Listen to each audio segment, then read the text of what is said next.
Hello, everybody. I hope you are doing well. Today, we will take the time that we need to talk about different cases. But first, I would like to thank you very much because we are now 15 and 77 people on the channel. It's really great. I'm really happy. For some YouTuber, it's nothing, but for me, it's mean really something, right? So I would like to thanks all the people who have as subscribed to the channel. So I need to find it on my phone, but I take my time. I take my time. Pum, pum, pum. Ah, he's there.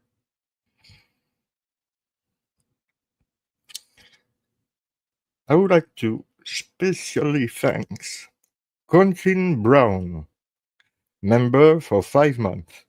Thank you very much. Josh the Posh 63 for 5 months. Thank you very much.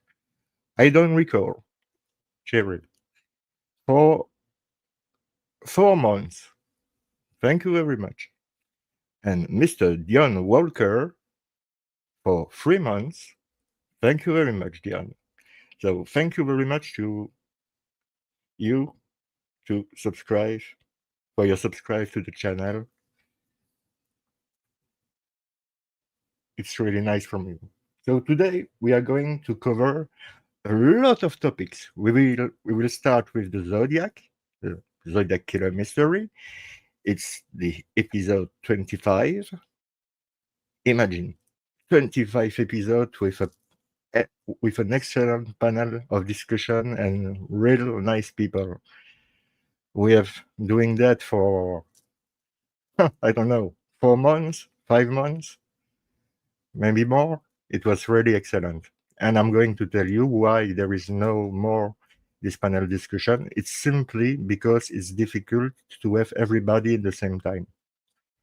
People are busy, so there is no problem between Ross, Ned, me, Druser, Richard, uh, everybody. I don't have any problem with anybody. It's just the fact that we don't we are not on the same schedule time, and people are busy, they have their life, and it's like this. So but you can join me anytime.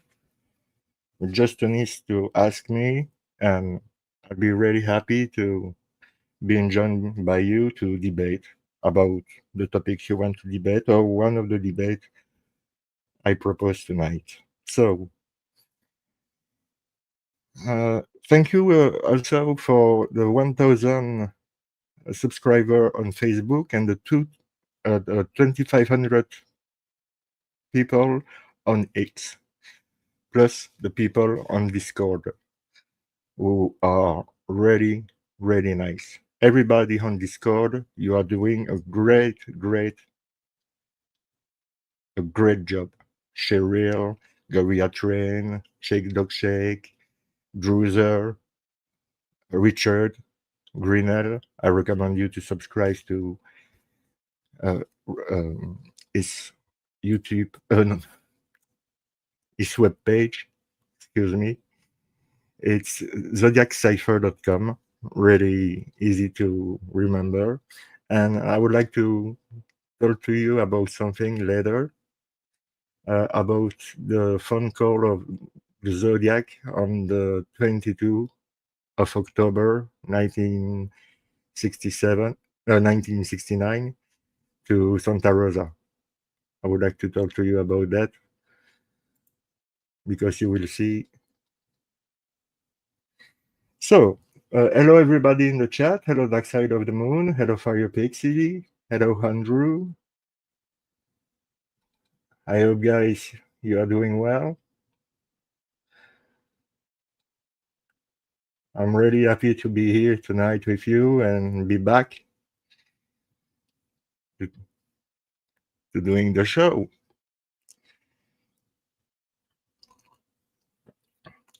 I even have an hashtag now. MWMB Mysteries with Mr. Belgic. Presented by your host, Jerome. Welcome. Welcome in the show. You can use it for your phone portal, for your, for your phone. Um,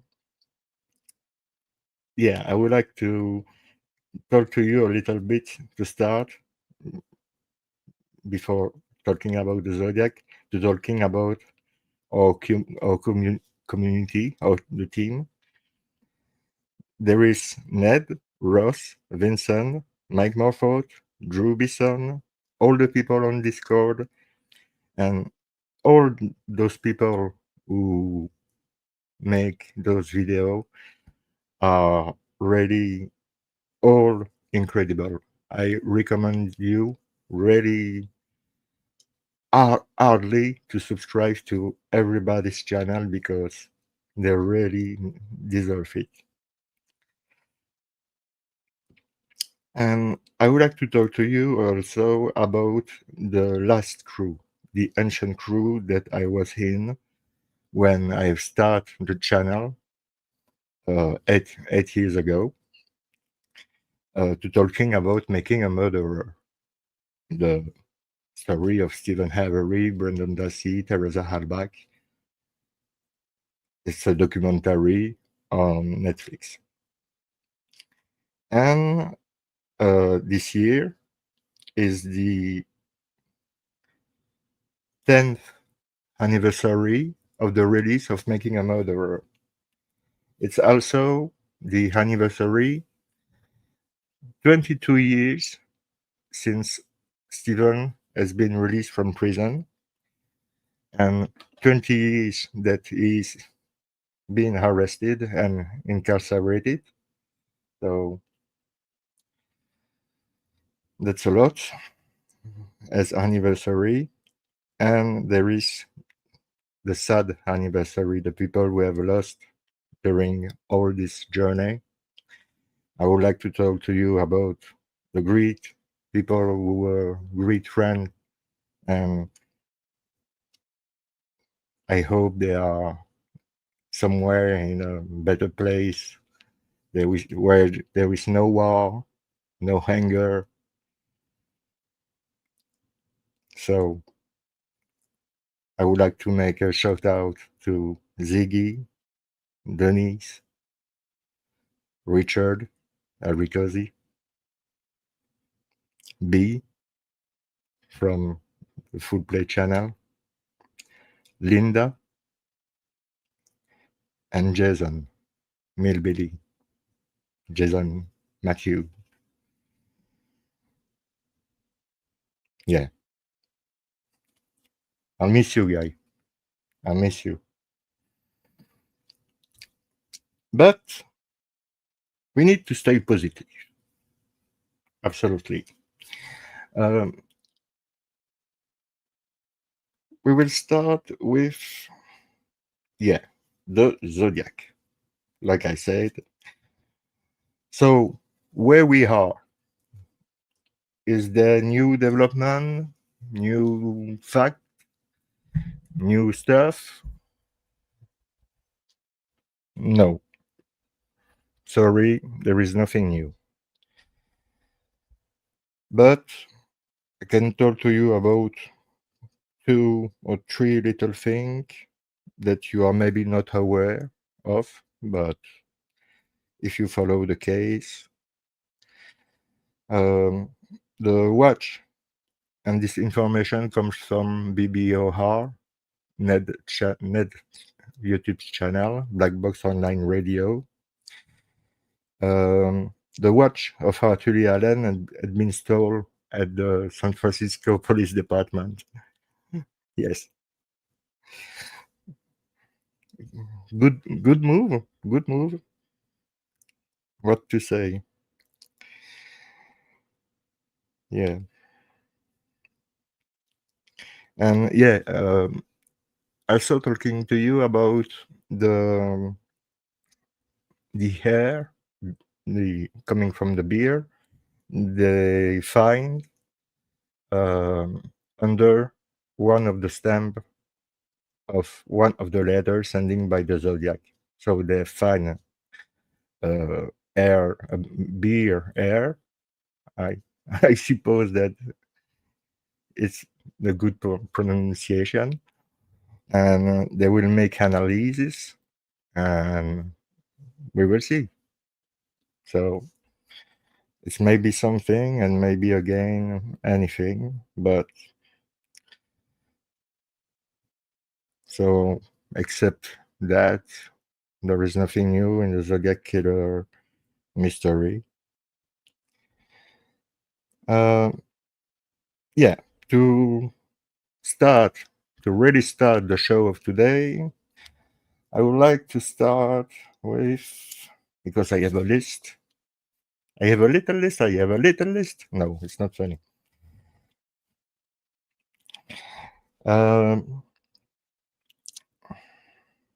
and I will start with, yeah, the context of 1969 in the United States of America to understand, to try to understand and profiling the zodiac. If it was one person, it was maybe two people. I on that I agree. It's possible. The Oaks theory, uh, in my humble opinion, no, it doesn't fit with the case. The Oaks theory doesn't fit with the case, and there is too much of nonsense in the Oaks theory compared to the facts. So if you need to stay with the facts and no starting to theorize, it's it's annoying, really, but you need to work with what you have and don't start to making up things and believe in something or that something is true because somebody say that and it's hearsay and she said and it doesn't mean anything. So I stay with the facts, but I like to have a theory. And for me, you know my theory. For me, it makes sense. For me, my theory makes sense. And if I'm wrong, I'm wrong. There is no problem with that. The, there is no winner in this competition. No, because there is no competition. People think sometimes there is a competition between uh, the YouTuber and no, there is not. No, I don't make a competition against Ross or against Ned. It will against Ned. It will be really hard because with the job he is doing, it's crazy. You have Zodiac Monday on every day of the week. You have something. You talk about Zodiac, Jack the Ripper, John Benet Ramsey, Maura Murray. Um, my gosh, I don't know where he find the time to do everything like this, but Ned is still young, so he has the energy that I don't have anymore because I'm an old man. Yeah, I'm 46, so no, I'm joking. I'm not old. I know, but we need to stay young in the mind, the body, we don't care. But yeah, I would like to start because I would like to talk to you about chaos. Chaos. It's a book writing by Tom O'Neill. Tom O'Neill and done it's difficult to say the name.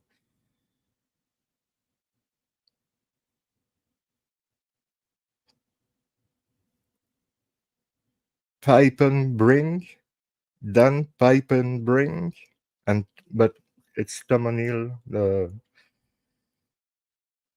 one who had wrote the book. And I wrote this book, Chaos. It's not very long. It's 520 pages. And it's written like this. So I will. I don't say that it's a quick read. No, because it's not. It's not a quick read, but it's a really, really good and interesting book to talking about the connection with Manson, the CIA, and the end of the 60s, Richard Nixon, the Watergate, the assassination of Robert Kennedy, the Zodiac, the murderer of the Tate and LaBianca, the first man on the moon, maybe made by Stanley Kubrick. I don't know. I was not there. But there were a lot of things we were going on. Woodstock, yeah, Woodstock. A lot of things we were going on 68 and 69. And when you read Chaos in in general, the theory is that Manson uh, was a CIA informant, so he was working with them for years, and that's why he was released all the time. Even when he was in probation and he was arrested, he was released from jail directly. And when you see that he was on probation, it was not possible to make this mistake. It's impossible, but it happens, and not once, a lot of time, and every time he was free to go. It's crazy. And so you asking yourself, if Manson was treated like that by the law enforcement, that means that he was maybe somebody important for law enforcement or the FBI or maybe the CIA. And in the book, Tom O'Neill think it's the CIA who were behind Charles Manson to with the assistance of the Dr. Jolly West on Ashbury Street on San Francisco in 1968 and 69, uh, creating people who can kill and don't remember about anything, or trying to brainwash somebody completely and restart a new person. And Jolly West was working on Ashbury Street on 68, and I think it continued after in 69, and the hospital was there for the ladies, and Charles was in San Francisco and going to this doctor all the time for the girls. And remember the context of the time. They have no money.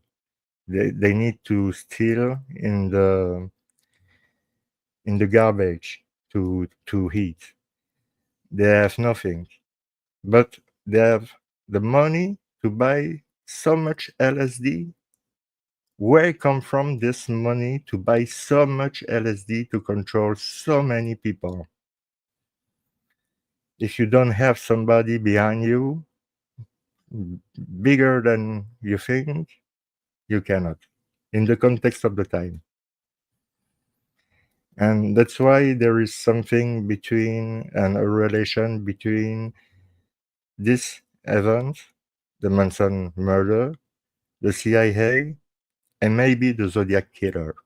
Yeah, because the Zodiac was maybe somebody who had a program in his mind to kill people and don't remember anything after that. Writing letters and don't remember it. That's possible. The CIA was doing that. So they were trying to doing that. I don't know if they succeed. In my opinion, yes. They lied to everybody for years and years, and they continue to lie to everybody. They continue. It's the CIA, and so you see, and Julian West, you find him also in the JFK case. Yeah, because he was the doctor of Jack Ruby when he was in jail. He was not his personal doctor. And there is also Melvin Belay, who was the lawyer of Jack Ruby. And Jack Ruby died from cancer uh, 3 weeks after the last visit of Julian West. And we think, in theory, that it Jack Ruby was killed by being um, injected with a biological virus to kill him directly. It took 3 weeks, but it's quick. It's quick. It's relatively quick. So we think that it's that, and we think there is a relation between all of those cases, and why the CIA doesn't want to release some stuff like the interrogation of Charles Watson, the real killer, because everybody thinks that Charles Manson is the killer, but Charles Manson had never killed anyone in this case, in those two cases, in the Tate and LaBianca murder. He never killed anyone. It was Tex Watson, maybe, I don't know. And his first interrogation, who is 2 hours and 40 minutes long, is completely sealed. You cannot have access to this interrogation, even with the Freedom Act of Information. It's sealed. Why? I don't know. I don't have the answer. It's like the FBI. I'm going to stop to call them because they don't want to work with the YouTubers. They don't want. David Oranchak was really is really good with his team, and when he had contact the FBI, I don't know how we do that, to contact them and show them the solution, and the FBI was ready to talk with them. But here, for information who are, let's say, new about the case than they have before, they don't want to be helped. No, this is the FBI, so this is not a YouTuber who will help us to solve this case. No, because they think they are the best, but they are not, and we are not the best. There is not best or bad. No, there is people who want the truth, like us. For what? Not to know the name. Not no. Justice for the victim. and for their families. You know, the family of Paul Stein still exists. The family of the people killed in all the case we are talking about, they continue to live with question and maybe haunted their children and their grandchildren with those questions. So I think it's really important to together together because it's not one man's work, together doing our best to solve what we can solve. So we will not we will not change the world. No, there is no way. But we will try to do something good. And this is what we do. We try to do something good. And when I say we, I mean everybody: Ned, Ross, Drew Bison, Vincent McConnell, Mike Morford,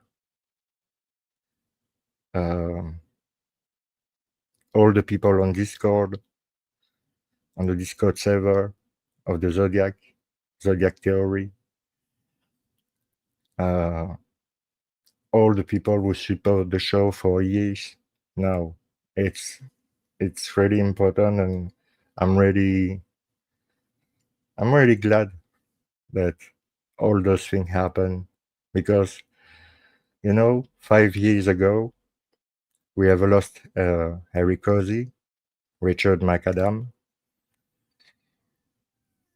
He was he was sick, but he didn't know, and he passed away on August 20th, 2020, 5 years ago.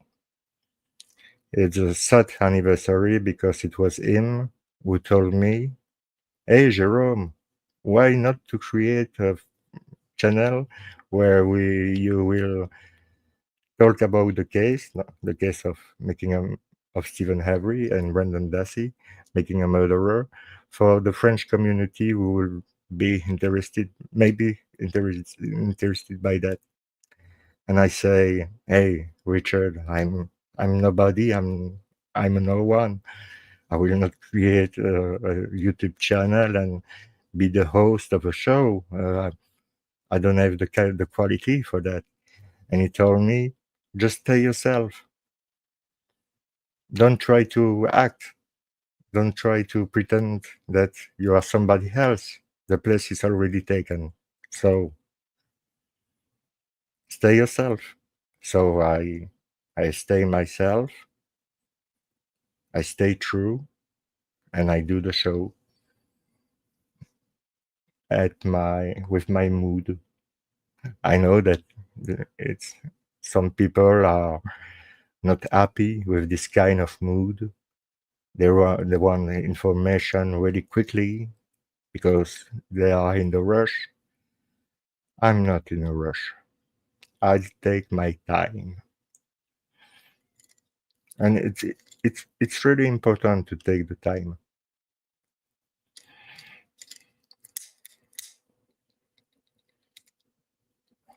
because time is not what you think.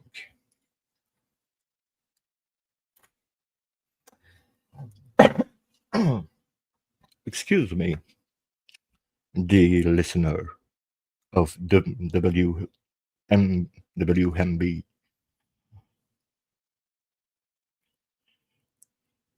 Yeah, I wonder why there is no um, um, portrait. Yeah, a portrait uh, made not by Mike Majo, but by somebody who had talked with Mike Majo. I know that he don't have had. Hi, Meg. I hope you are doing well. We know that Michael Majo had a flashlight in his face at the time of the shooting, but I have never seen a sketch. It was the word I was looking for. A sketch or a portrait of the guy who attacked them and killed Darlene. Never. So even if it was just a little detail, watch the portrait of Lake Berryessa. There is no so much detail, and they have made a sketch of the peeping Tom, the voyeur. So why Mike Majo never talk about what he think he has seen this night on July 4, 1969? I don't know.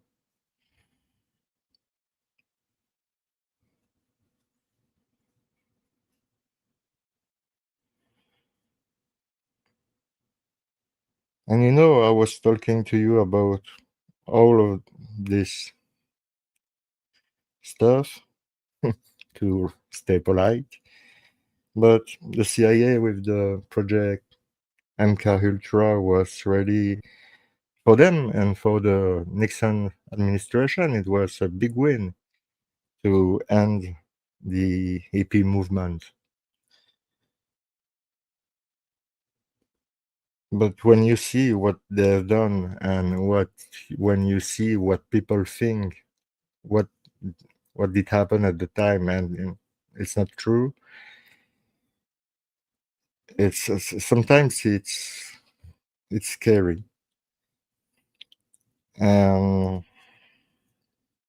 you continue to make your research and you make connection, the connection with JFK, the Office Naval of Intelligence, and the FBI.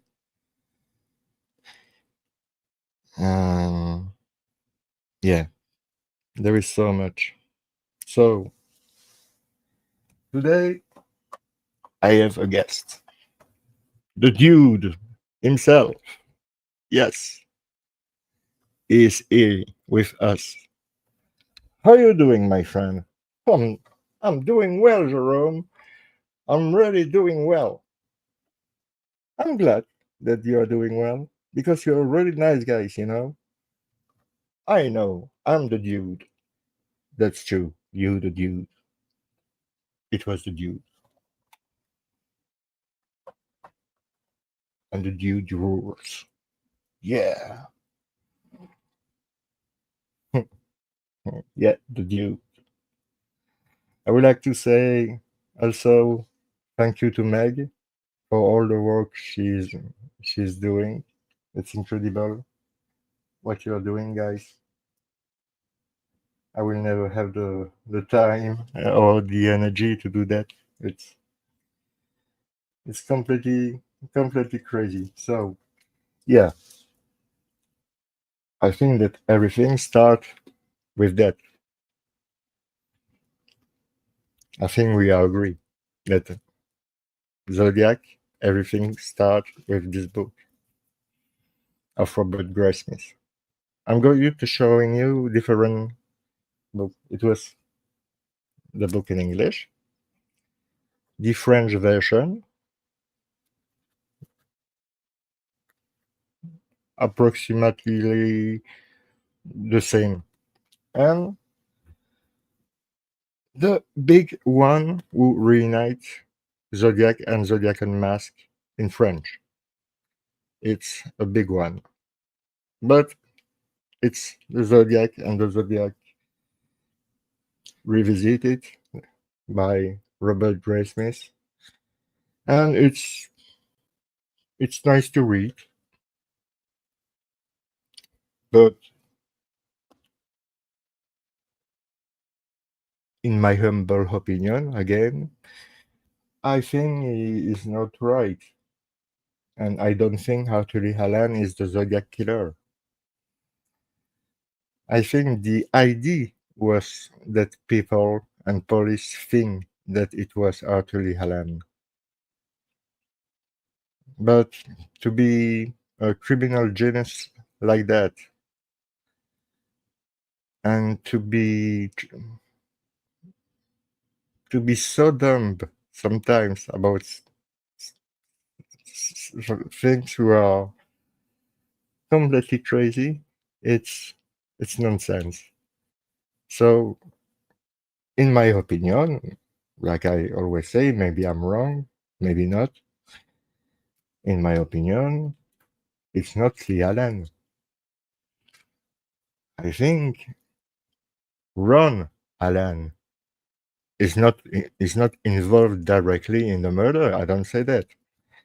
I say that he knows two guys, Don Cheney and Sandy Panzarella.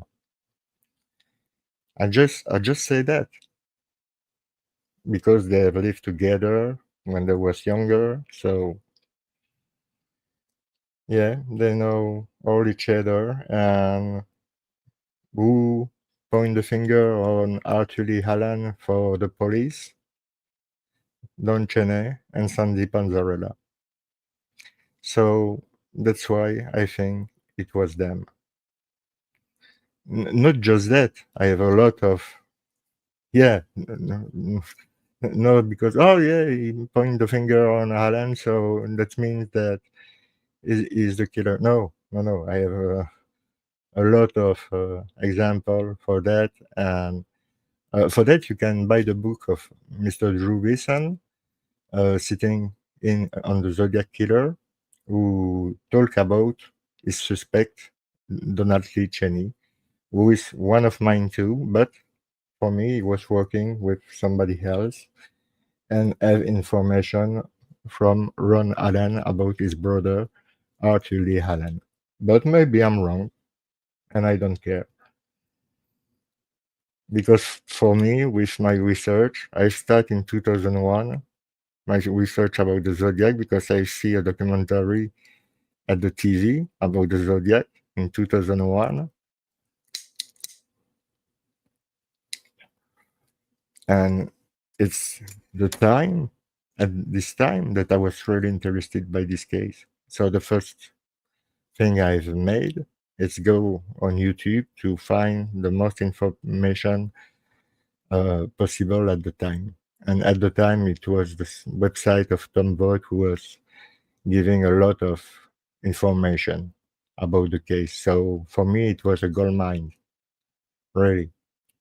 But after we have people who have created channel to talking about this subject in particular and deeping dive in the case, and they have made the job. I mean, I cannot, I cannot do more than Ned and everybody else, Ross, Drew Bison, Richard Grinnell, Druser, all the people on Discord, Mike Morford, um, Michael Cole, that I would like to send him a little message. Mr. Cole, I really would like to read your trilogy of the Zodiac Killer, but I will not lie to you.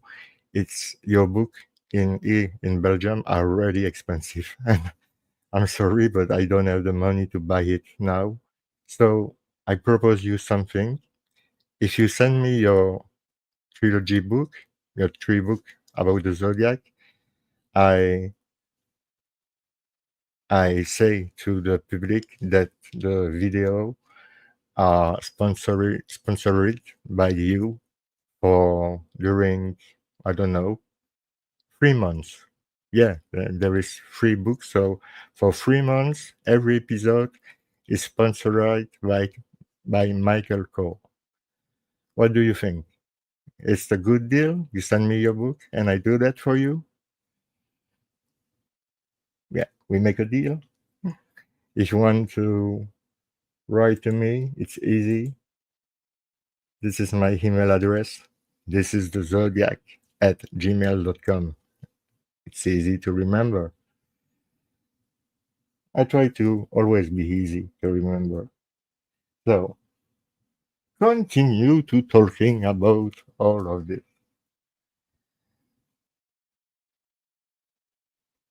Ah, yeah, yeah, yeah. The mental patients. who called the Jim Dunbar show. Yeah, it was something I was looking forward to talking about that. Uh, so it an Eric Weil, a mental patient at the hospital who was completely obsessed with the story by Melvin Belay. Why? I don't know. But apparently, it's the official story, I think.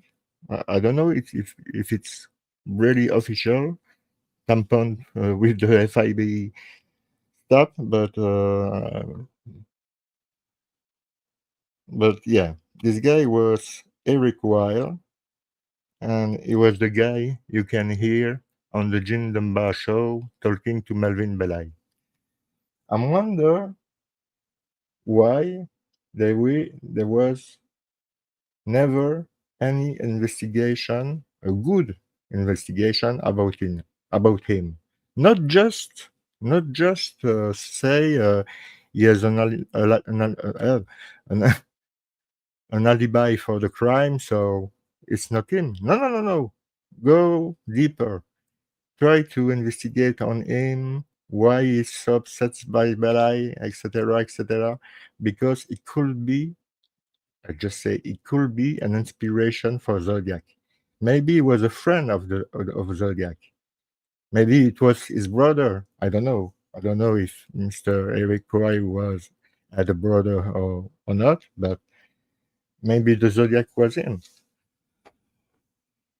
a friend of him, a cousin of him. I don't know. There is so much possibility, but I don't find any report made by the San Francisco Police Department on Eric Wire about this incident. No. So I'm wonder what they are doing. So that's why I call them so often. And I think now that they know me, and I think if I came in the United States, I will be stopped at the douane. Yeah, because they will have a red alert. Yeah, this guy annoyed the FBI a lot. So no, not him. We don't want a troublemaker here in our beautiful country, who is the USA. Who, when we kill people, yeah, this assassination of this guy who were assassinated by somebody at 100 meters with one bullet, just one bullet. He was killed. It's sad for his family and for him, for sure. It's really sad. It will never happen, this kind of stuff. I mean, this kind of stuff would never happen in a normal world. But I think again that we have another Lee Harvey Oswald. And why I say that? Because now it's, yeah, 3 weeks ago, Trump had a meeting at the CIA with the director of the CIA and the director of the FBI for the release of the document that the CIA don't want release and the FBI don't want release, even with the Congresswoman Luna and the task force, they don't want. So Trump, Donald Trump, how he is. I'm the boss. I want that. You are giving to me that right now. I'm the chief. Well, they don't see in this way at the CIA. No, for them, Trump is just a guy who is there for 5 years, and after, bye bye. They are there since 1947. So, and they are still active today. So it's the bigger enterprise in America. Yeah, the CIA.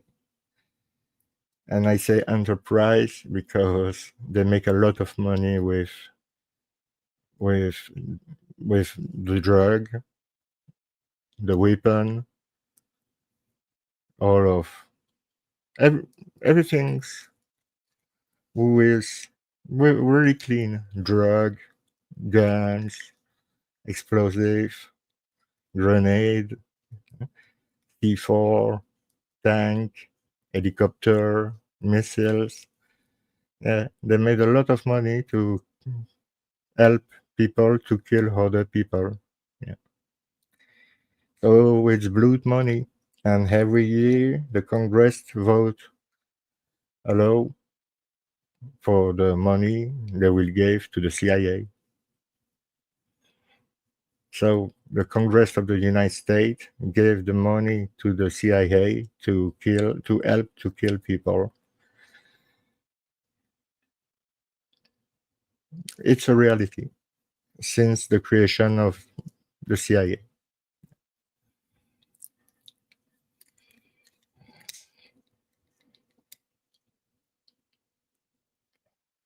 But don't think the CIA is a place underground where there is 1,000 people working in secret and doing weird stuff. No, no.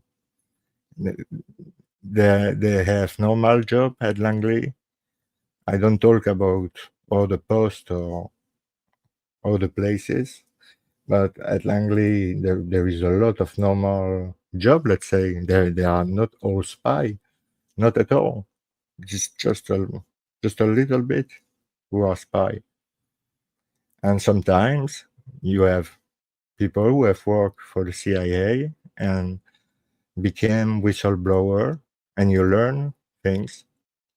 But you need to let's say be impartial because you need to fact check the fact, and it's not always possible.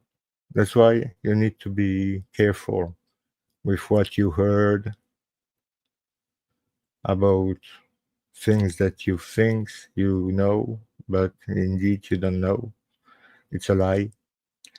And with the artificial intelligence who is coming, it will be crazy and crazier. You will see.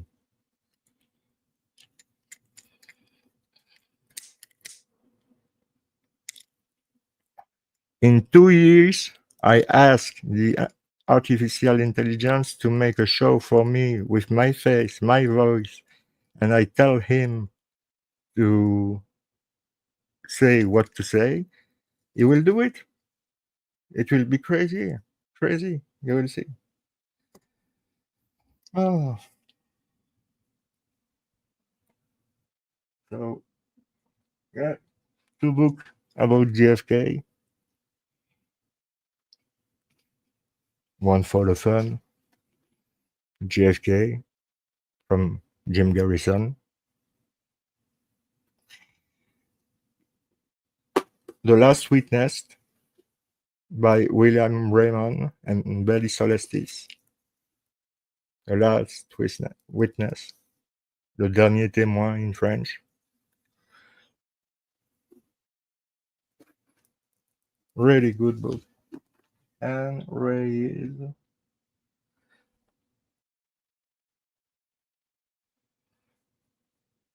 God's sake, what he's doing there.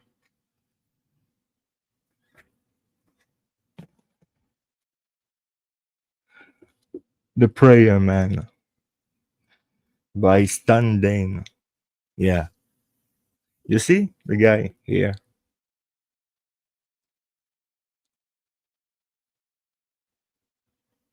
It's during the motorcade, okay?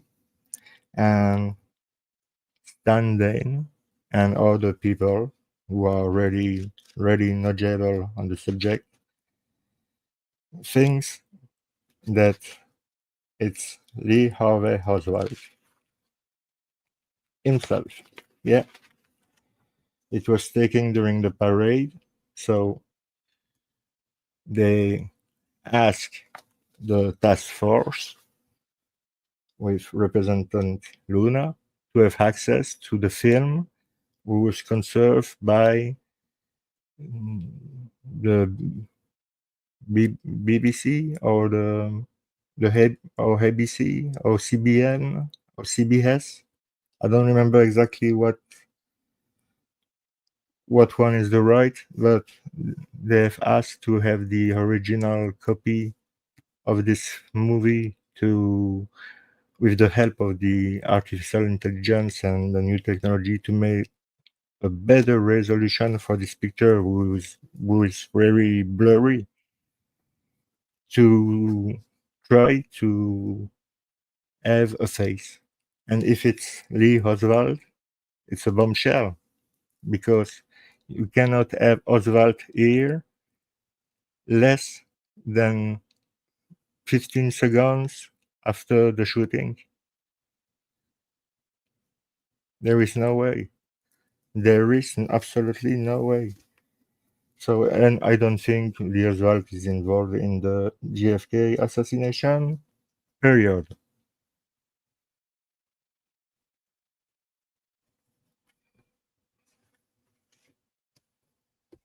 Yeah, I would like to recommend you also for the fun to, if you have the chance to read this book by Stephen King. This is the title of the book, the date, 22/11/63. It's it's a novel, and there were a TV show made by Stephen King himself, Gigi Abrams, and it was in 6 or 8 episodes. I don't exactly remember if it was in 6 or 8 episodes, but it was really well made, and it comes from this beautiful book of Stephen King. So I recommend you, if you have the time, to read it. It must a love story than and science fiction story and a love story than the killing of JFK. It's not really about the killing of JFK. JFK. It's a pretext, let's say. But there is a lot in there. Like, I will not spoil you, but it's a really good book, a really good series, TV show for the TV. And it is really well done. It's played by James Franco, the actor, James Franco, and he rocks. Yeah, this guy is really excellent. James Franco, if you see the show, Mr. B, tell you that you are a great artist, my friend.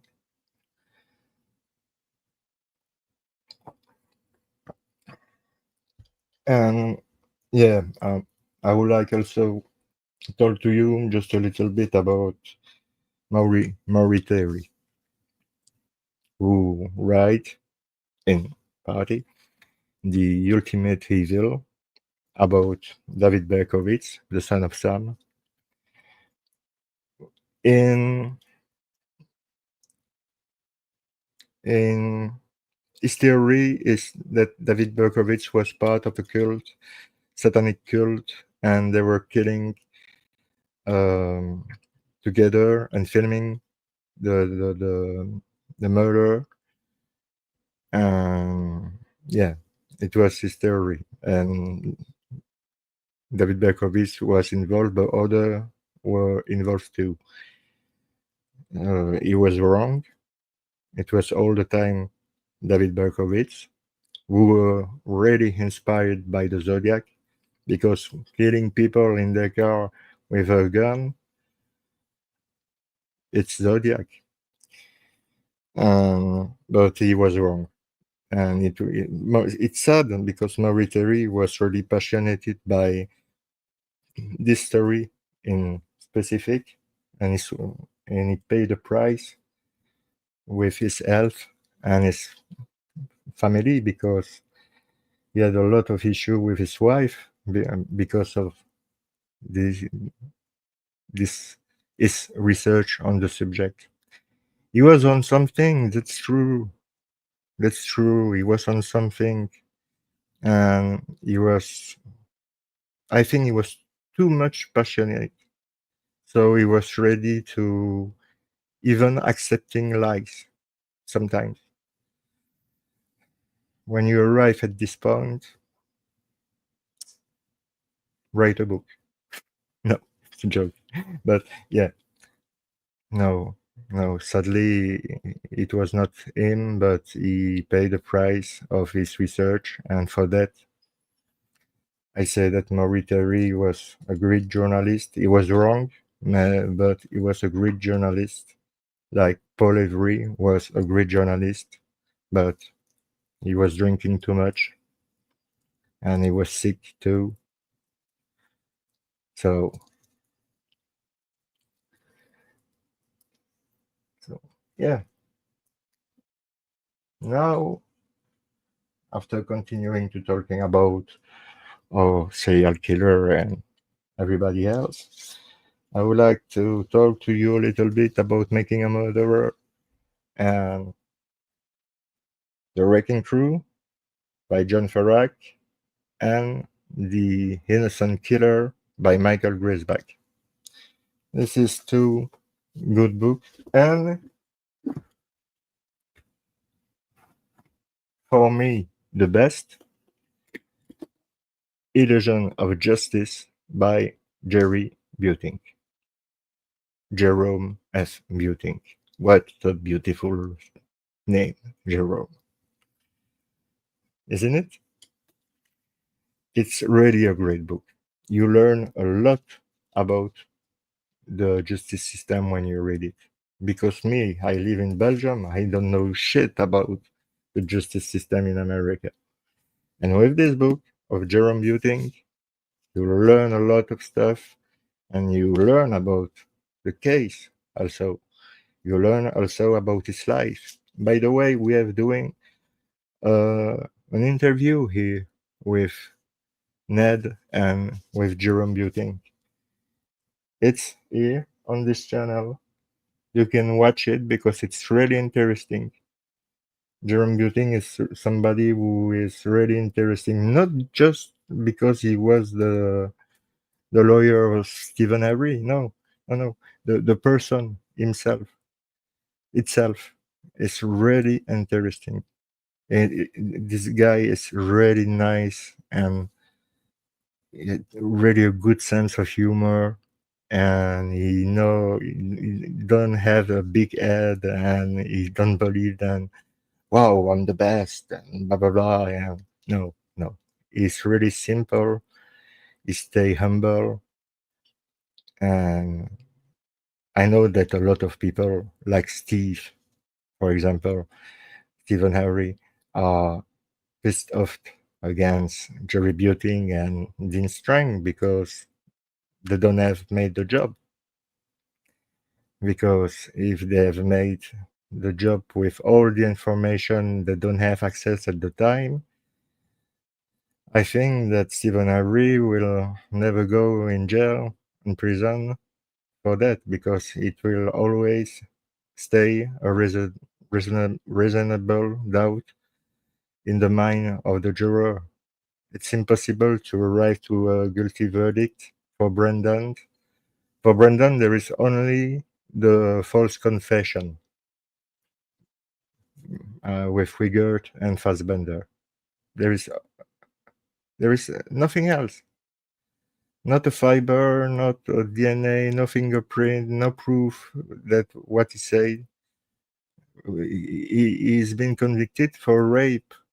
How could you determine there is a rape when you have just find the bones calcinated? I don't understand. And when there is the interrogation of Stephen on November the 9th, they are talking, Wigert and Fassbender are talking to Stephen about a body they found.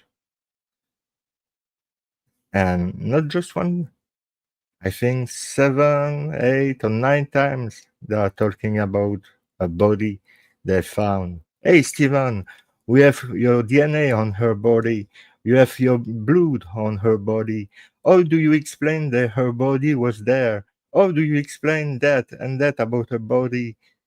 They are not talking about bones, no cremated bones or bones, nothing. They are talking about a body. Because I think they found a body on Coast Road, the body of Teresa Halbach, who were, in my opinion, killed by her ex-boyfriend, Ryan Hillegas, with the assistance. It was not his first idea and it was not his choice, but with the help of Scott Blodorm and Mike Halbach. Because when you... I'm on the case for 8 years now, okay? I have read everything. I have listened everything which is possible to listen and reading everything which is possible to read.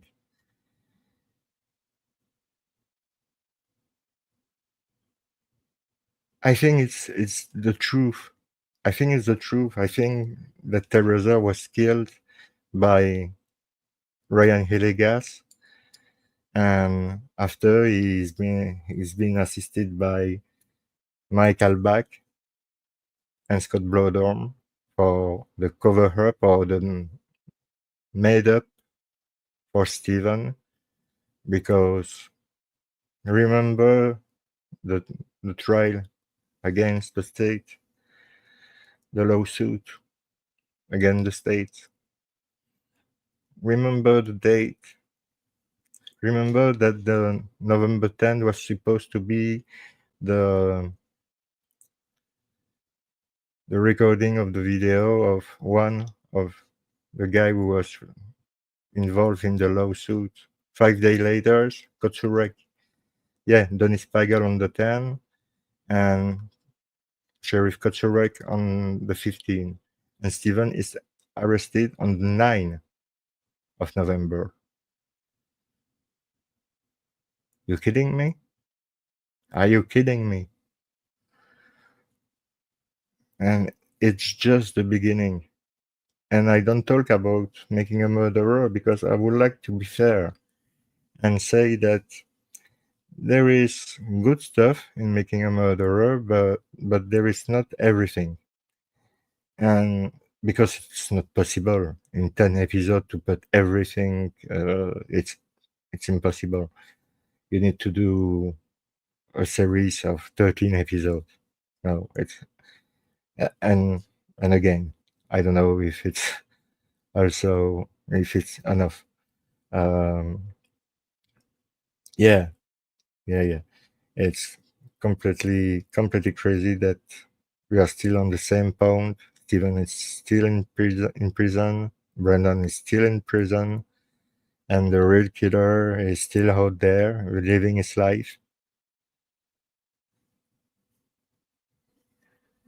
But some people who are going to tell me, Jerome, you are wrong. The good people are in jail.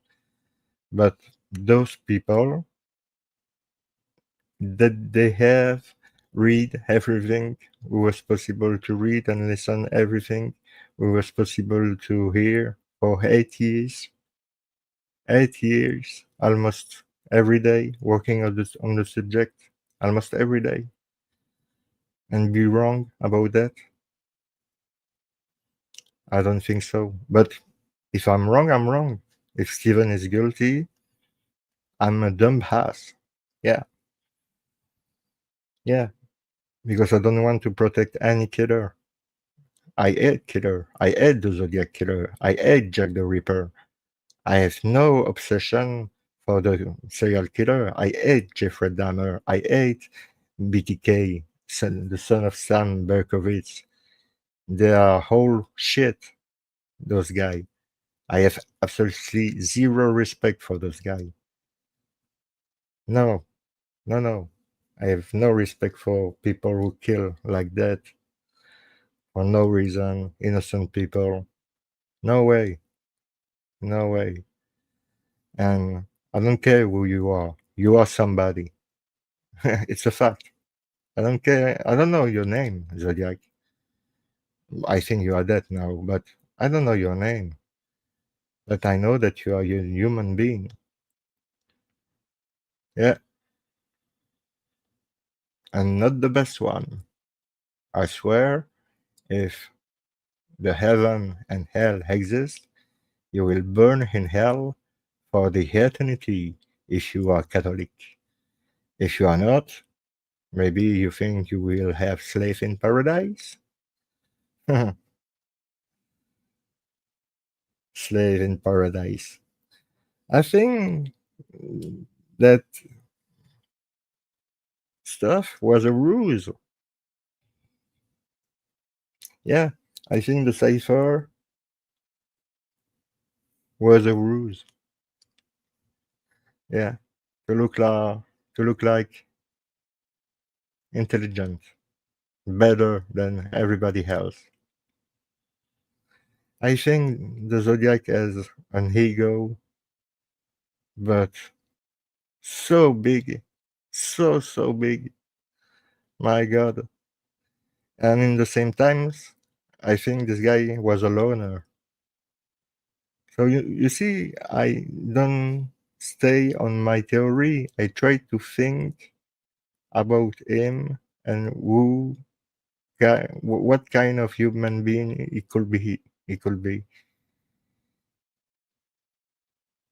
and I think sometimes I can see who is the zodiac, and sometimes I say no, there is a problem here. So that's why I really like people who stay first humble, polite, and don't have a really hard belief in their theory. I think, for example, that all the people who have right on the zodiac had their belief on their own suspect for sure.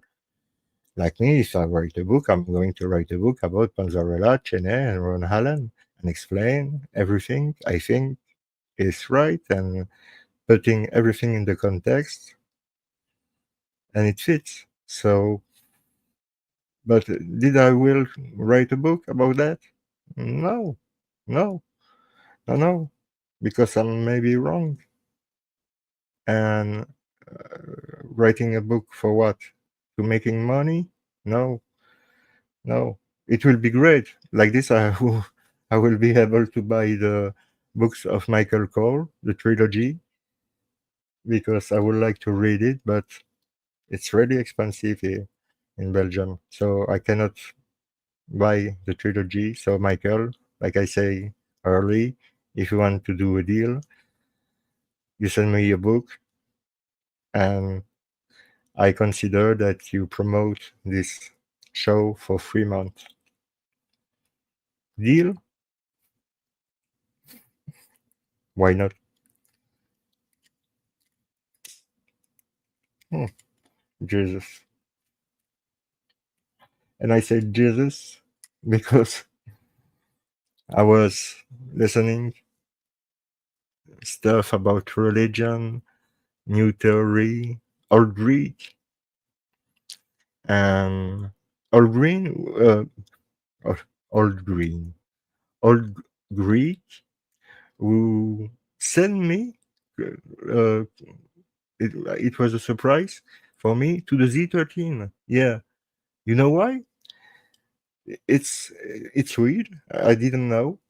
Uh, the 3-8 symbol in the Z13 in Old Greek it means Jesus. Yep, I didn't know, but I have my own theory, and a future show in few days about the Z13, and I'm going to explain you what is my theory and how I find it, and with again the context of the time. I think the answer of the Z13 I'm going to tell you, but I will to explain you that in a few days. It's my name is Zodiac, Jesus, Coco. I am Paul Avery. And why there is those three segments? Because I'm not sure about one of them, but there is something with the number three and the word three about Zodiac. I don't know if you have already catch it, but the number three is really important for him. Think about everything about the Zodiac. Three. The cipher is divided by three, sending to three locations. To solve the second one, you need to divide it in three parts to solve it. The tree with place like Lake Herman Road, who has a lot of tree, the Zodiac was hiding behind a tree before the attack of Cecilia Shepard and Brian Hartnell. For Lake Herman Road, there is a there were there was uh, uh,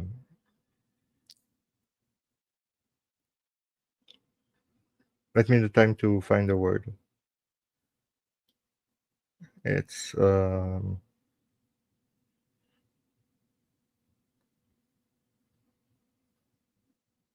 no, it doesn't come.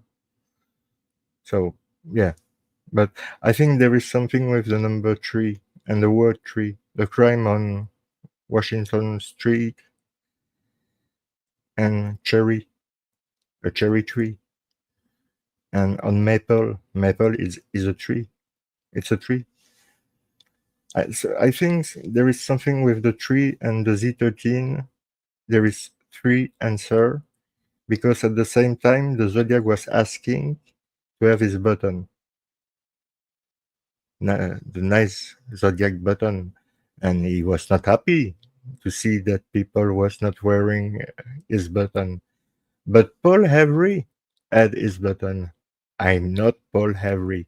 When Paul Avery had received threat from the Zodiac, he made a button for every journalist saying, I'm not Paul Avery.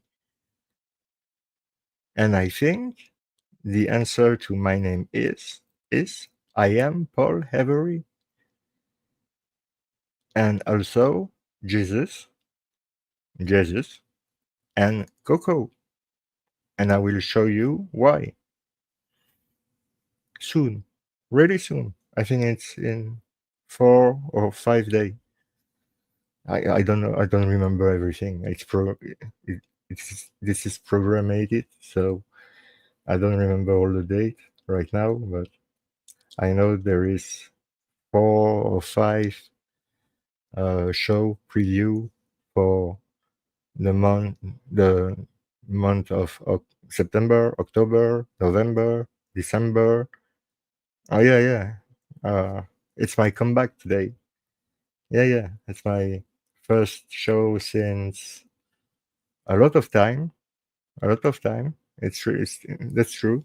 It's been a while because, like I told you, there is not really new things who have happened in the case, but you can have another opinion like there is no news, but Ned continued to talk about the Zodiac excuse me, all the time, and he do it really well. Same for Vincent McConnell. Same for Ross Gerasi. Same for Drew Bison. Same for the people on Discord and the other YouTuber that I maybe don't know, who are talking about the Zodiac and who done made just a show of 20 minutes to talk about the canonical crime and buff, it's over. No, I'm talking about YouTuber who doesn't care about making money and do do the right thing and do a good job and take the time to do it everything the best they can. And it's rare. It's really rare now today to have this kind of people because everything is so fast. Everything. You need to be in a hurry all the time. Oh no, no, no, no. Me, I'm kind of Jim Morrison in the mood. I'm I'm a I'm a spy in the house of love. I know the dream that you looking home. I know the word that you want to hear. I know your little secret thing. I know anything. Beautiful, isn't it? Jim Morrison, The Spy. Dum, dum, dum, dum. Beautiful song. And a great poet. Yeah. Destroyed by the alcohol. It's sad. It's really sad. Just, it's CBD. It's legal. Completely legal. It's CBD. It's not a drug. It's to be a little bit relaxed. It's not a drug at all. And there is no tobacco, so it's better for my health. I don't smoke tobacco anymore. Yes, I just smoke, let's say, three or four CBD like this every day. No more.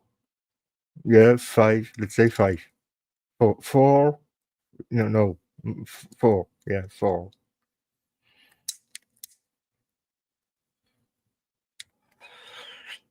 And I don't take any medicine for my pain because I have fibromyalgia.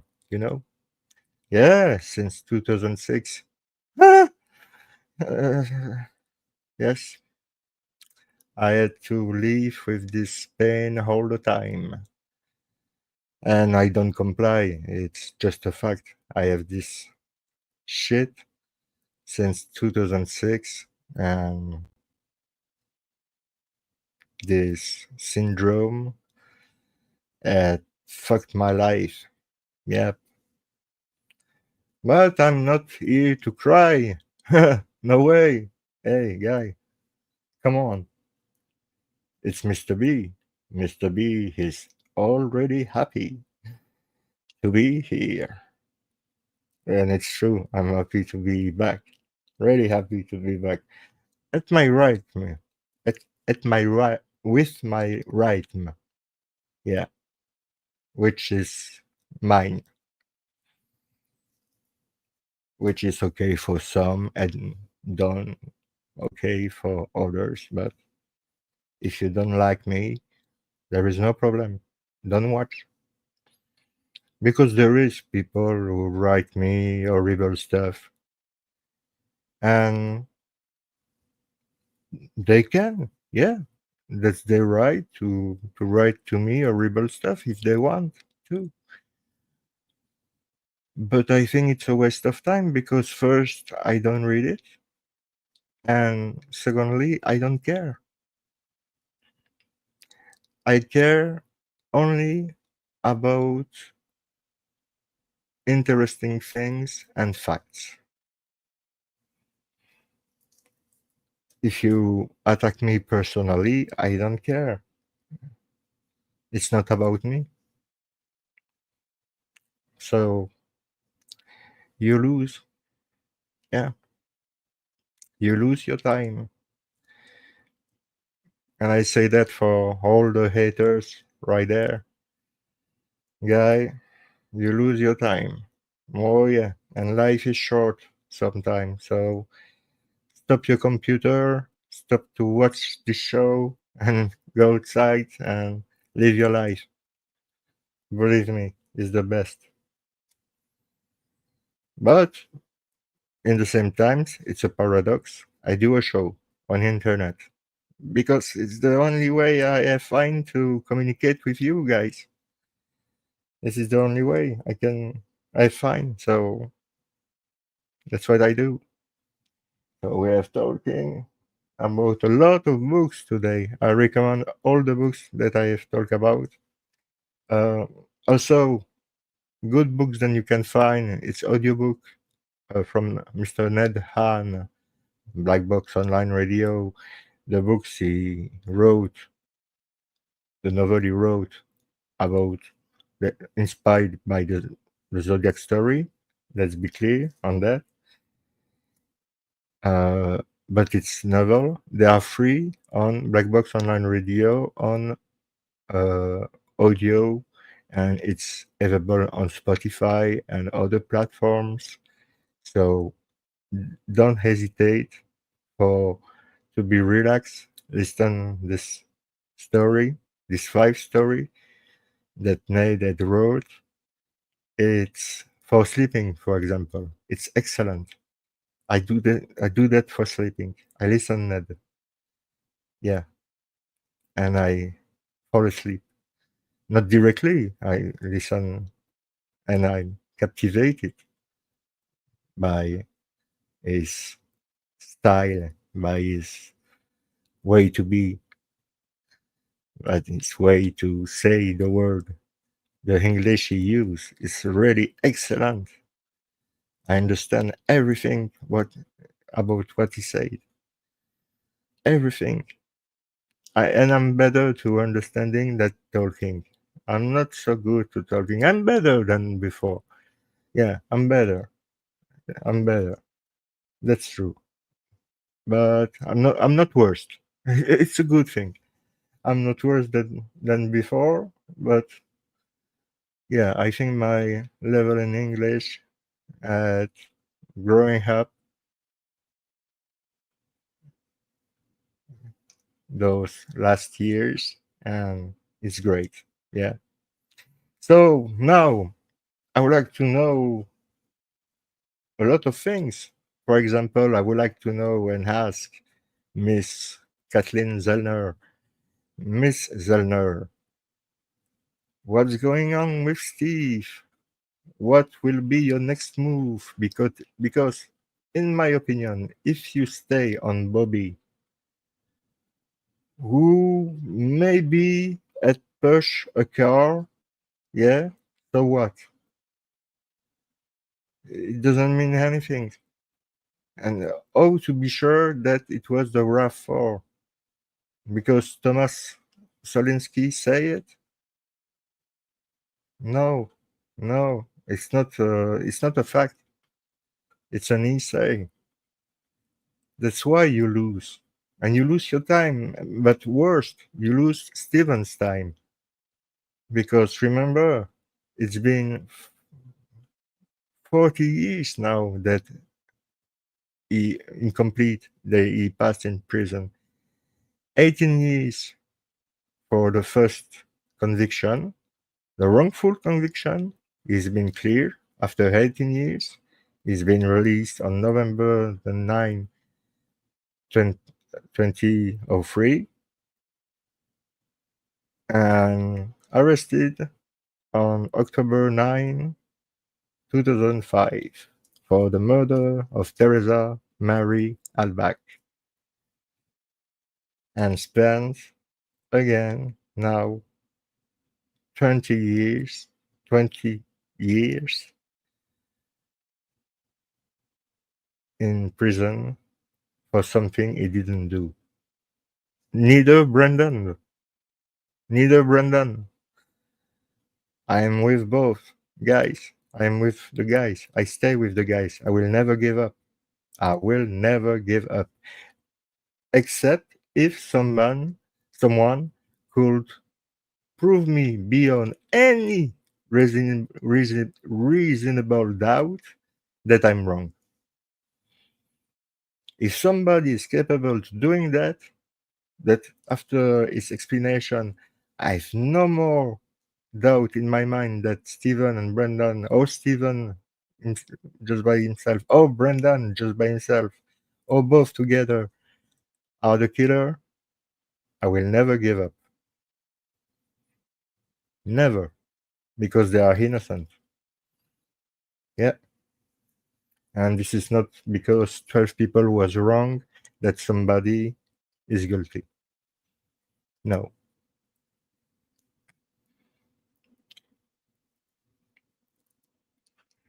But if you want to believe that he's guilty, a justice was made for Teresa, okay. Okay. That's your right to think about that and thinking like this. It's your absolute right to think everything you want to think about it. And I think it's good to have contradiction in a debate. Or it's annoying. It's really annoying. You don't have any debate if everybody is okay. If everybody is agree with something, there is no debate anymore. It's over. But today there is still a lot of debate around those cases. Like a new one, which is not a new one, but a new one for me, the Delphi case with Richard Allen. It's the same. I was shocked when I see for the first time the two first interview. I was shocked how it was so close from the interview of Stephen and Brendan. And after I've made my own research with a lot of help of Amy from Case by Case on YouTube. So it's Case X Case on YouTube, but it's named Case by Case, hosted by Amy. So I have watched all her video about the case, and I've watched. Yeah, I think it was the only. No, I've watched other video with an Italian guy who looked like me, but is completely shaved. Um, I don't remember his name. It's an Italian name, but he's good. The guy is good. The guy is really good, and he's also sure that Rick Allen is innocent. And for me, it's the same. I think Rick Allen has nothing to do with the killing of those two little girls, Abigail German and Abigail Williams and Liberty German. Rest in peace. But I think your killer has not been identified for now. Or it was, but it was kept secret for political reason. Again, political reason. The Stephen Avery case, the same. Political reason. The assassination of JFK, political reason. The Zodiac, if it's related with the program of the CIA, the MK Ultra program of the CIA, like Manson in the same time, same place. It could be related about the politics with Richard Nixon and the Watergate.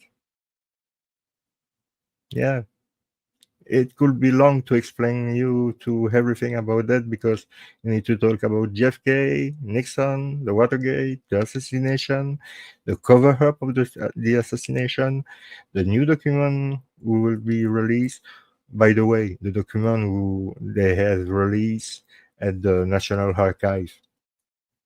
There is new document every day.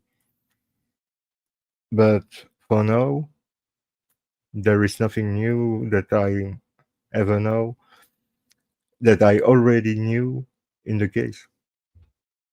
Even if when it's something for now, even when it's something that people was not supposed to know, I knew it by instinct or remember. I'm on this case since I was 15. I was 15 years old when I start my first investigation. It was GFK, and I am 46. That means that it's 31 year that I'm on this case, and I read everything which is possible to read. I have all the documents who are possible to have. I can prove you that the Zapruder movie has been altered, and maybe Zapruder himself. I can prove to you that he was involved with Clay Show and other high-profile people like Hunt, the billionaire of Dallas, in the same company that Show Hunt as Zapruder, which is really, really a strange coincidence, if it's a coincidence. And filming the movie like he's filming during the shot, everybody is jumping and he's moving, he's afraid. He doesn't move at all. He's just filming, and the president is being shot and doesn't move the camera. Didn't move the camera. Yeah, I don't know if you're aware, but I think Zapruder was a little bit at his point, little bit involved. He was commanded to film the assassination. Yeah, I think so. I think so. He was asked by Shaw. I think maybe I'm wrong. Again, maybe I'm wrong. But I think Shaw asked him, Clay Shaw, so asked him to, or maybe somebody else, David Ferry, or even Jack Ruby. It's completely possible. Everybody in this quarter of people was involved in the assassination. There is a difference with the cover up after made by the Secret Service. And but yeah, yeah, there is connection with Israel, with Ben Gurion, who was involved with Jesse Singleton in the assassination. So when you learn that the Mossad is involved in the assassination, the Mossad is involved in the 9/11, the Mossad is involved in that, in that, in that. Wow. I knew that the Mossad was the little sister of the CIA, but I was not thinking that the Mossad was so powerful. And in fact, they are powerful. Too much that they think today that they have the right to make a genocide just in the front of the world. And you know what?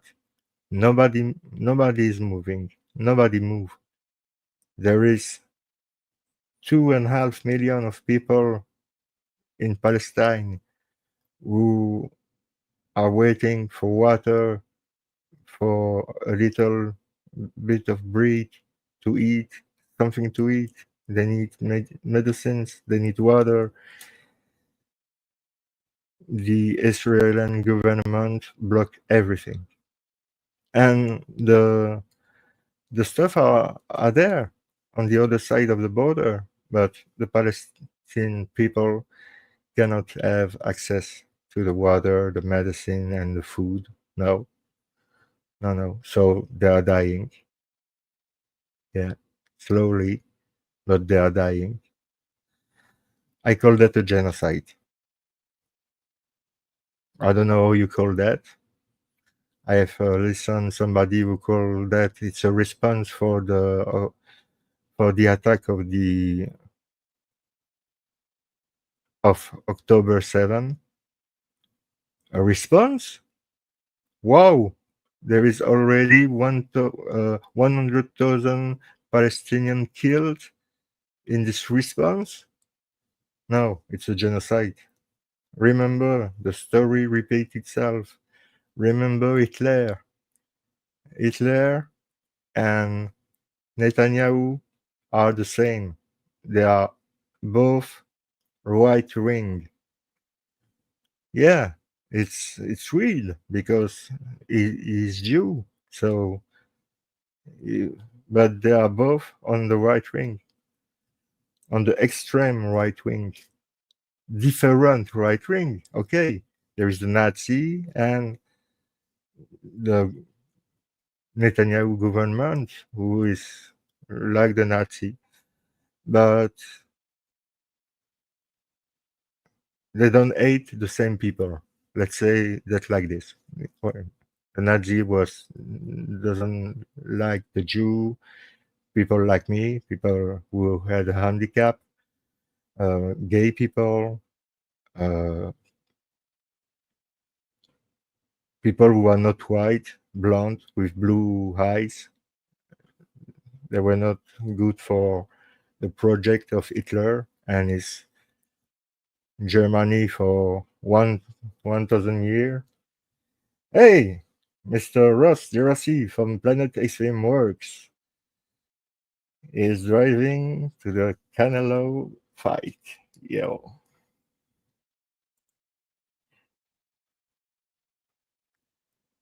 Just earlier, before I uh, start the show, there was a show on Planet X Film about the movie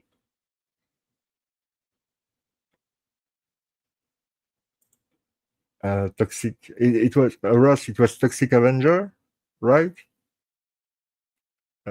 Because I have watched it, and but I was falling asleep in the same time, so maybe I'm mistaken. But it was the movie Toxic Avenger that you. Oh yeah.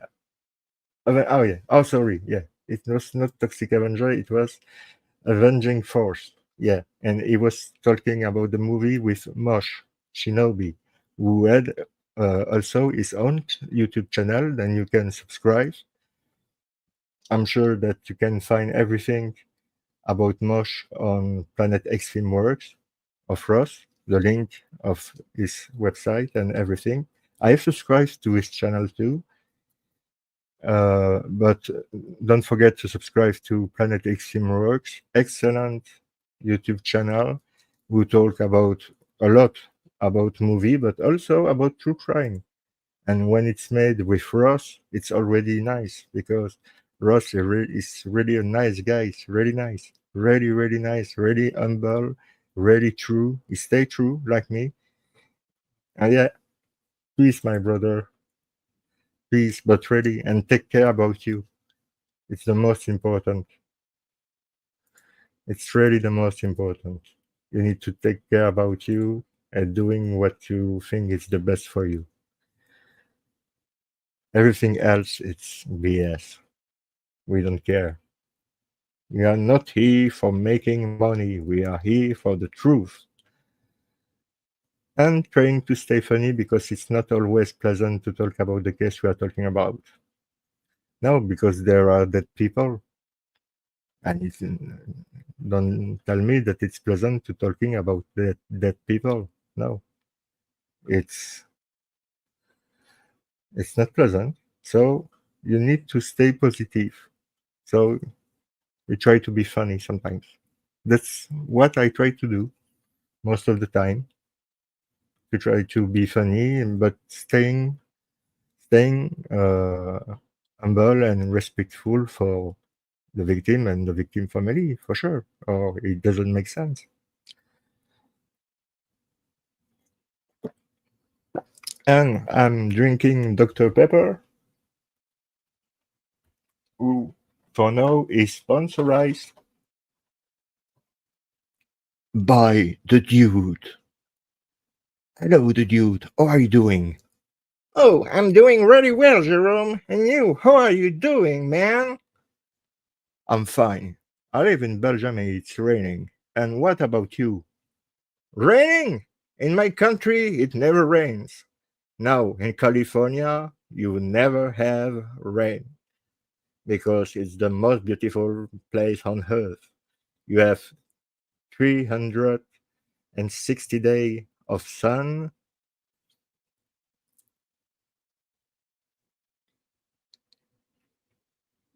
It's nice all the time. If you love the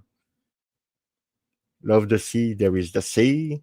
If you love the mountain, there is the mountain. If you love the forest, there is forest. And if you love to visit big city, there is big city. Los Angeles, San Francisco. Okay, it's good to know. So the show is sponsored by you today. Yes, absolutely. I do it because I drink Dr. Pepper, like you, Jerome. Isn't it the best stuff to drink? Oh, yeah, I think so. Yeah, I think you're right too. So, I will go to let you continue your show. Goodbye, my friend. Goodbye, my friend. See you soon, guy.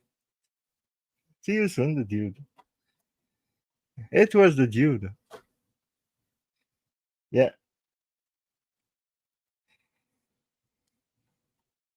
Ah, Ross would say, I have the Toxie one, which is one I have here in my. I'm going to show you. I have a lot of pops here, but when I say a lot, that's a lot. Go to the it go to the roof. Yeah, yeah. Oh yeah, and there is a lot of stuff here. There is guitar, drums.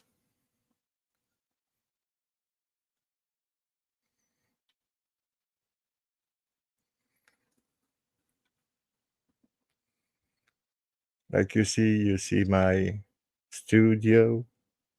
It's you. Hey, it's Clay Morrow. Clay, how are you doing? The son of anarchy. Nirvana. Nirvana. Again.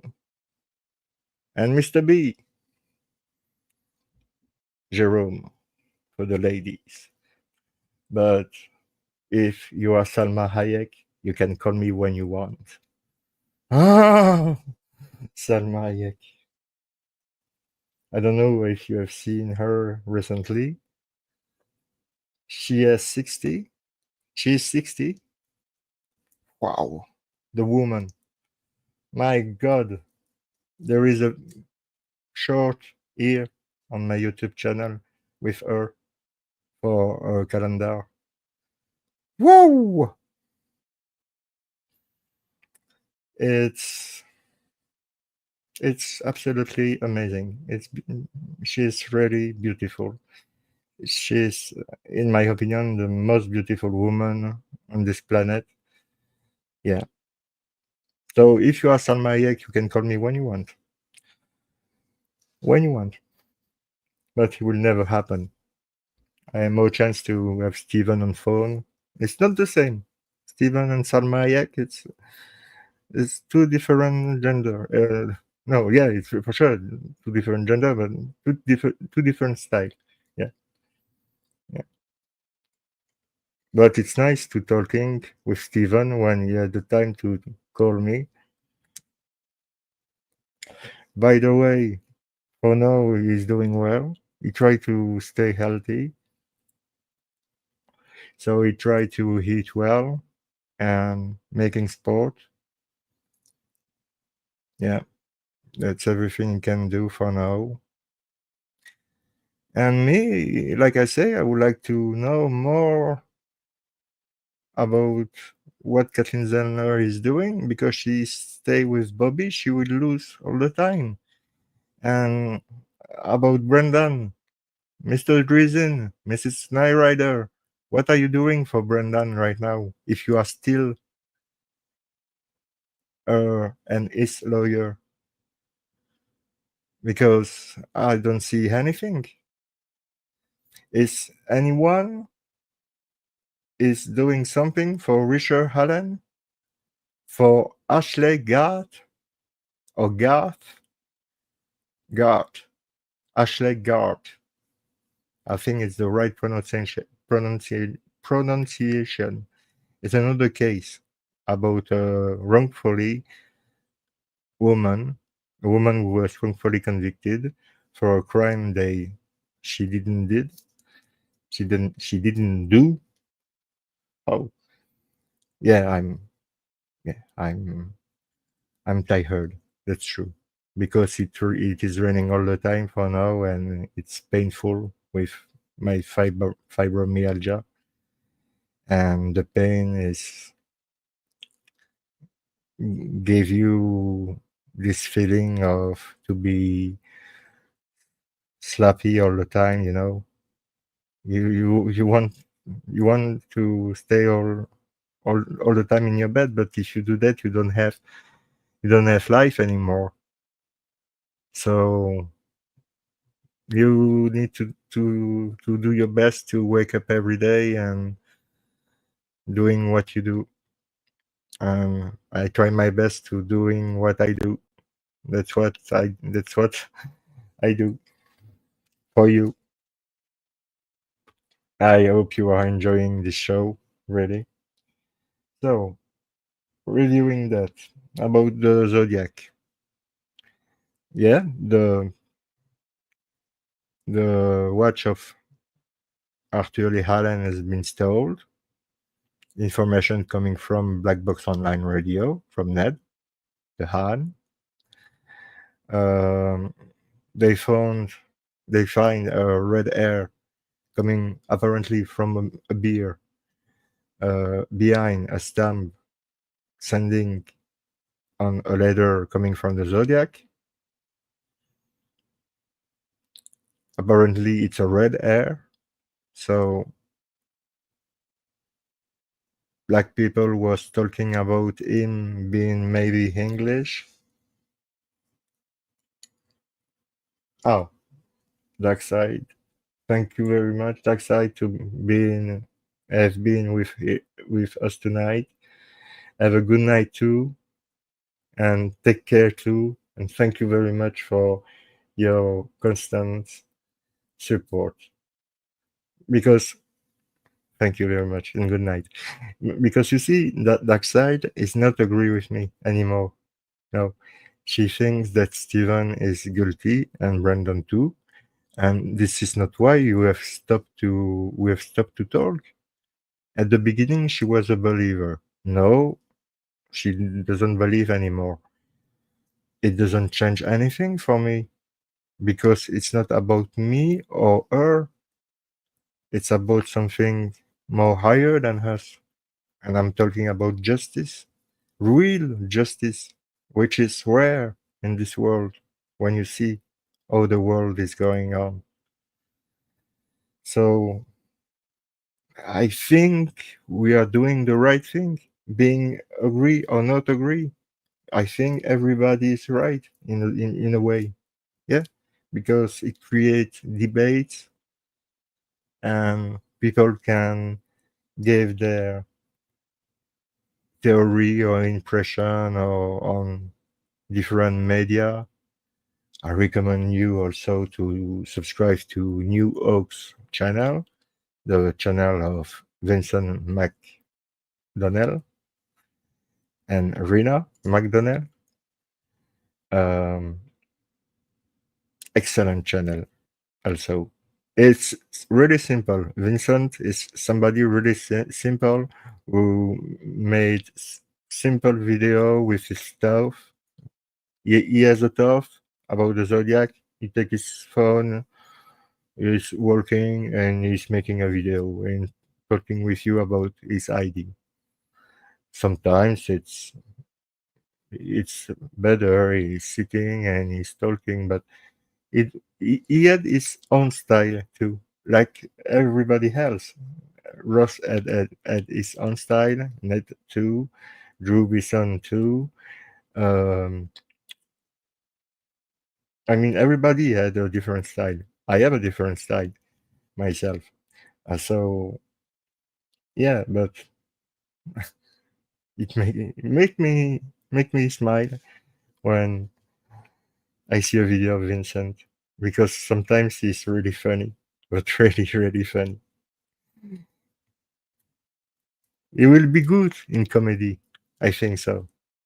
In a cinema, in the world of the movie, I mean, as an actor, yeah, I think that Vincent could be a good actor, but I'm not a producer or anything, so what I can say, but I think it will do a really good actor, in my opinion.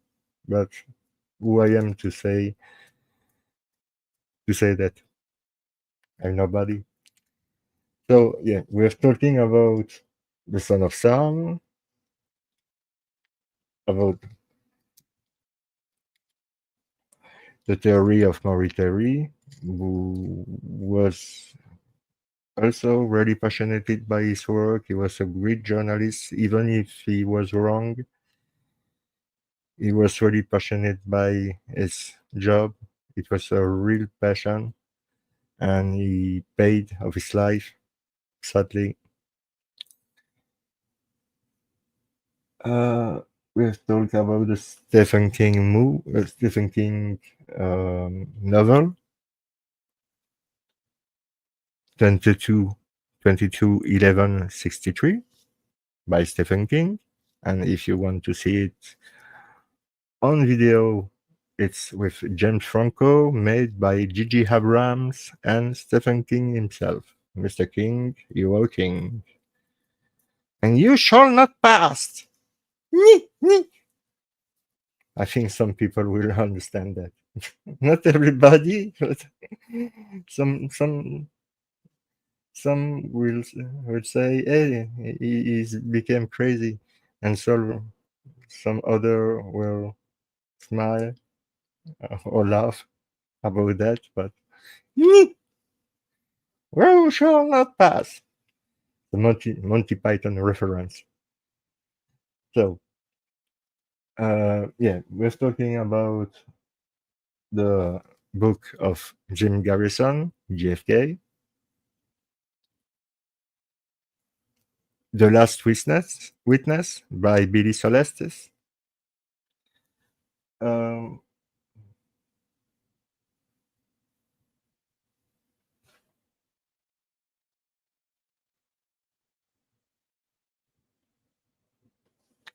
The Prayer Man by Stan Dane, which is an excellent book. Yo, Mr. Kasbah, how are you doing, my friend? Are you doing well? It's good to see you. Thank you very much to be here. Yeah, the Prayer Man, if you have the occasion, by Dan Stan Stan Dane, Dane. It's an excellent book who can maybe in a near future prove that Oswald was there on this picture, and it will be really. I think it will be the bigger bombshell, yeah, for everything. But we will see. Uh, I've heard James D. Eugenio and others like Ted Yakuzi, who is a really nice mister, a really nice guy. He made an excellent job. I recommend to you to subscribe to his channel, YouTube channel, Ted Yakuzi. Excellent, really, really excellent worker. Uh, he had find a lot of stuff on JFK. He can prove it. By the way, I don't know if you knew, but Ruth Payne passed away last week. Uh, She was 92. I know it's always sad when somebody passed away, but in this case, Ruth Payne was the link between the Oswald, Lee and Marina, and the Moran Shield and the CIA. And her own sister, or her own father was working for the CIA. His sister, her sister, Sylvia Hawke, was working like psychologist for the CIA since 54. And his father was working also for the CIA. The father of Michael Payne was working for the CIA. With the Payne, you have the fingerprint of the CIA everywhere. And they were the babysitter of the Oswald when the Oswald come back from Russia. They were CIA. There were no deathbed confession by Ruth Payne, sadly, no, but it's obvious that everything they find about Lee Oswald was in the Ruth Payne home. Yeah, everything, absolutely everything.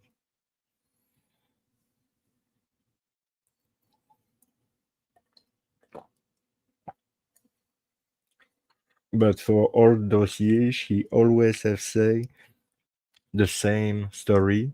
But the problem with her was that she constantly refused to be challenged. She had never accepted to be challenged about a story, even about one fact or no. I have a problem with that. Yeah, because if someone doesn't want to hear anything about the stuff you want to talk about, and the person is involved indirectly but involved, there is a problem. Like Mike Mageau, why we don't have much more information about him and his twin, him and his twin, because I think there is also something to find about Darlene, but maybe not. Maybe it's not about Darlene. Maybe it's about Mike. Remember that the first letter arrived after the killing of Darlene Ferrin and the attempt to lie to Mike Mageau. So Zodiac knew that Mike Mageau survived. Is this the answer why he had started to write to the press, or he was thinking about that for months and months and months? Because I remember to you that there is 6 months between the first and the second murder. First murder, December 20, 1968. Second one, 6 months later, 4, 4 July, 5 July at midnight, 1969. Next one, September 27, 1969. 2 weeks after 14 days, for be exact, the last murder known, Paul Stein. And the Zodiac is completely obsessed by the passenger door. Believe me. He attacked by the passenger door. He right on the passenger door when he can kill. The body of Paul Stein has been moved, I agree, but he was found on the passenger seat. Uh, so there is something with the passenger seat with the Zodiac. I wonder if it's not about this theory that the zodiac is British or Irish or Scottish, but or maybe somebody who was American at the beginning, but go for study in Great Britain, in the UK, and come back years later and have all the time this idea that the driver's seat was at the right and not on the left. Because on the UK, the car, the driver's seat is on the right, not on the left. In Belgium, it's on the left. And in the UK, it's the inverse. So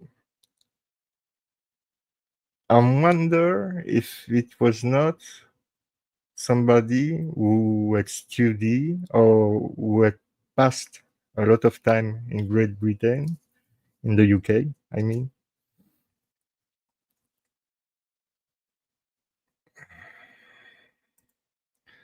Dr. Kasba, hello.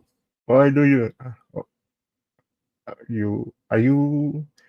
Dr. Kasba, are you the same that Kasba Gariazo?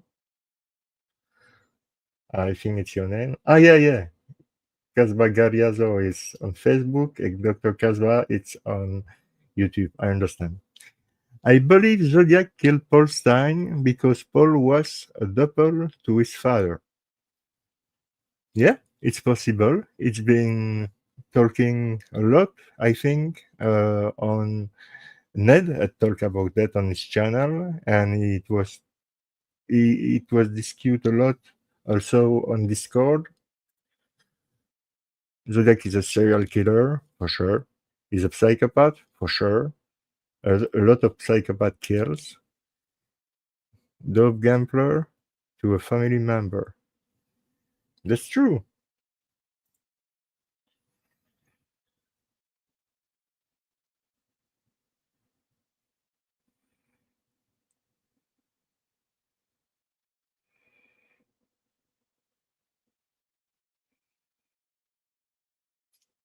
It's absolutely possible. Yes, yes, yes. And I think that, like I say, he was enjoying giving false stuff to follow, to misleading the police. So I think that his story under his cipher was complete BS. I don't think he believes in slave and paradise, and he's not afraid of the gas chamber, blah blah blah. And it would because it will um, sooner at the paradise in this paradise of death. No, I don't think that he believes his own BS. Not till all three females die. That means that he's a serial killer. Against the number three, which represents a dead sister. He blamed his father for his death. That's why he killed Paul Stein. There was a cop that was killed in 1962, yeah, Richard Radotich.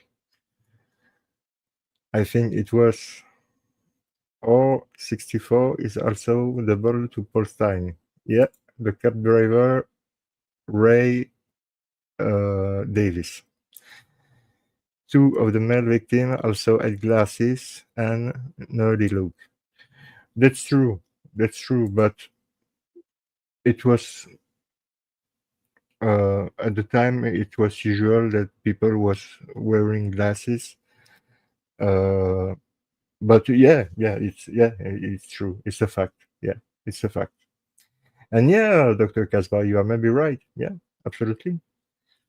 Like I say all the time, it's good to talk about different idea, different solution, and debate it. Ah, here we have the Z13 cipher that was sent up in April 14, 1970 is on the 24th anniversary of Betty Joe Booker. Yes, she's a victim of the Texarkana Phantom Killer in April 1946. That's true. That's a fact. It's exactly 24 years after the murder of Betty Jo Bookers. And we have Betty Lou Jensen, who is killed with the first female kill in the Zodiac killing spree. So it's maybe there is maybe a link. Yeah, yeah, yeah. The Z13 cipher comes out to Texarkana Phantom. Possibly, if you have this ID that it's related, yes. That's why there are three 8 balls in the cipher against the number three. Like I told you before, in Old Greek, uh, 3, 8 together mean Jesus. This is something I didn't know, but now I know. Uh, the cipher equaling out to the 24th anniversary when he used the Aries signs that mean rebirth in the Texarkana Phantom is Zodiac. Yeah, there is a debate to know if the sign on the Z13 is an Aries. There is a debate around that because is this the Irish sign or it's something else? Like it's the zodiac, people like to think that's the Aries signs, but it doesn't mean that it's true. This is not a fact, but it's bizarre. That's true that those connections are strange. The first victim of the phantom in Texas was Mary, and her kill date was February 22. That is the Zodiac's father's birthday and resemble his dead sister that he lost. I know who Zodiac is. Well, so give me the name, Dr. Casbah. There is no problem. He was giving his name in the Z13 cipher, but he was giving his former killer name. Maybe, maybe. I'm going to do. But who is your suspect, Dr. Casbah? Tell me that. Who is your suspect? Because for me, the Z13, and you are maybe completely right, Dr. Casbah, and maybe I'm completely wrong, but I think the Z13 was a response in mockery to Paul Avery again, an Avery. Um,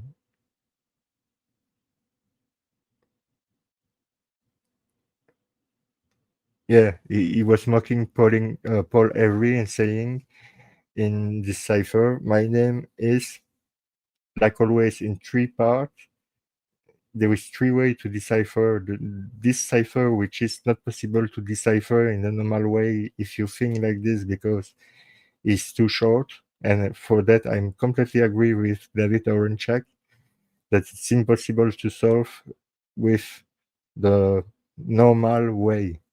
Even with the artificial intelligence, if you want to follow a pattern, it will not work. I think you need to put you in the context of the moment.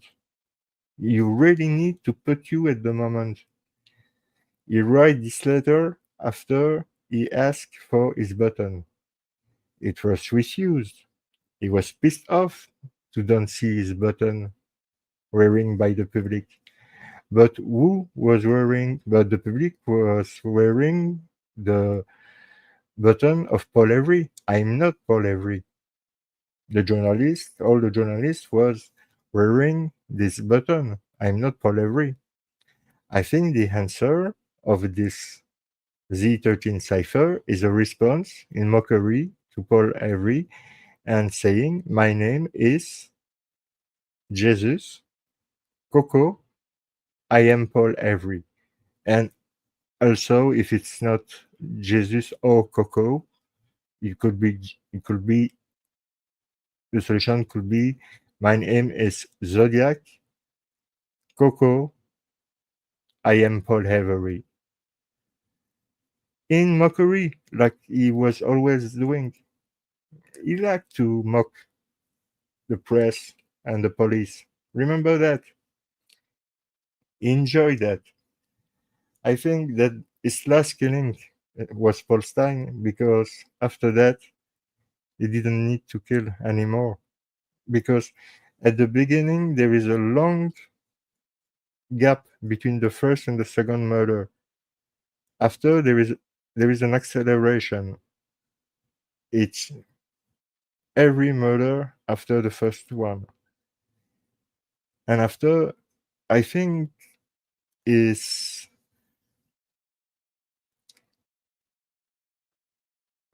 his way to see the situation was after Paul Stein was now the Zodiac must die. That's why I think ah, Bill McReynolds is the suspect of Dr. Casbah has been the Zodiac and the Phantom, the the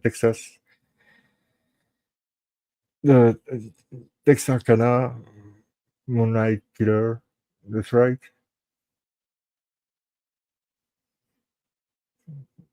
Texarkana Phantom. Yeah, and the Zodiac. Okay. Yeah, maybe, maybe. Yeah, yeah.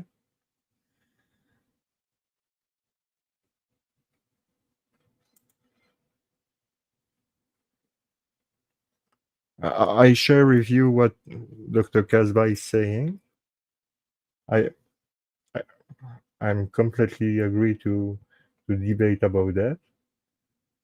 Mm-hmm.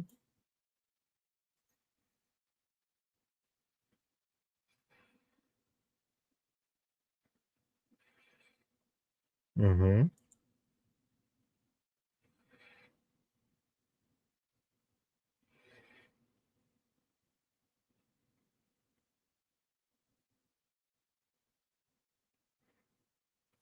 Annette from Hit the Road Jack. If it's her, I know you are talking about.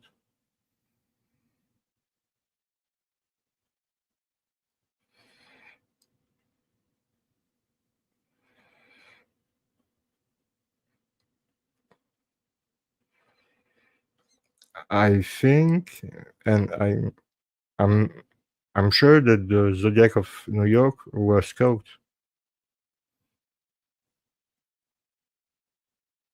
I don't know if you are talking about the same thing, but the Zodiac who was uh, killing in New York was a copycat, and the guy has been caught.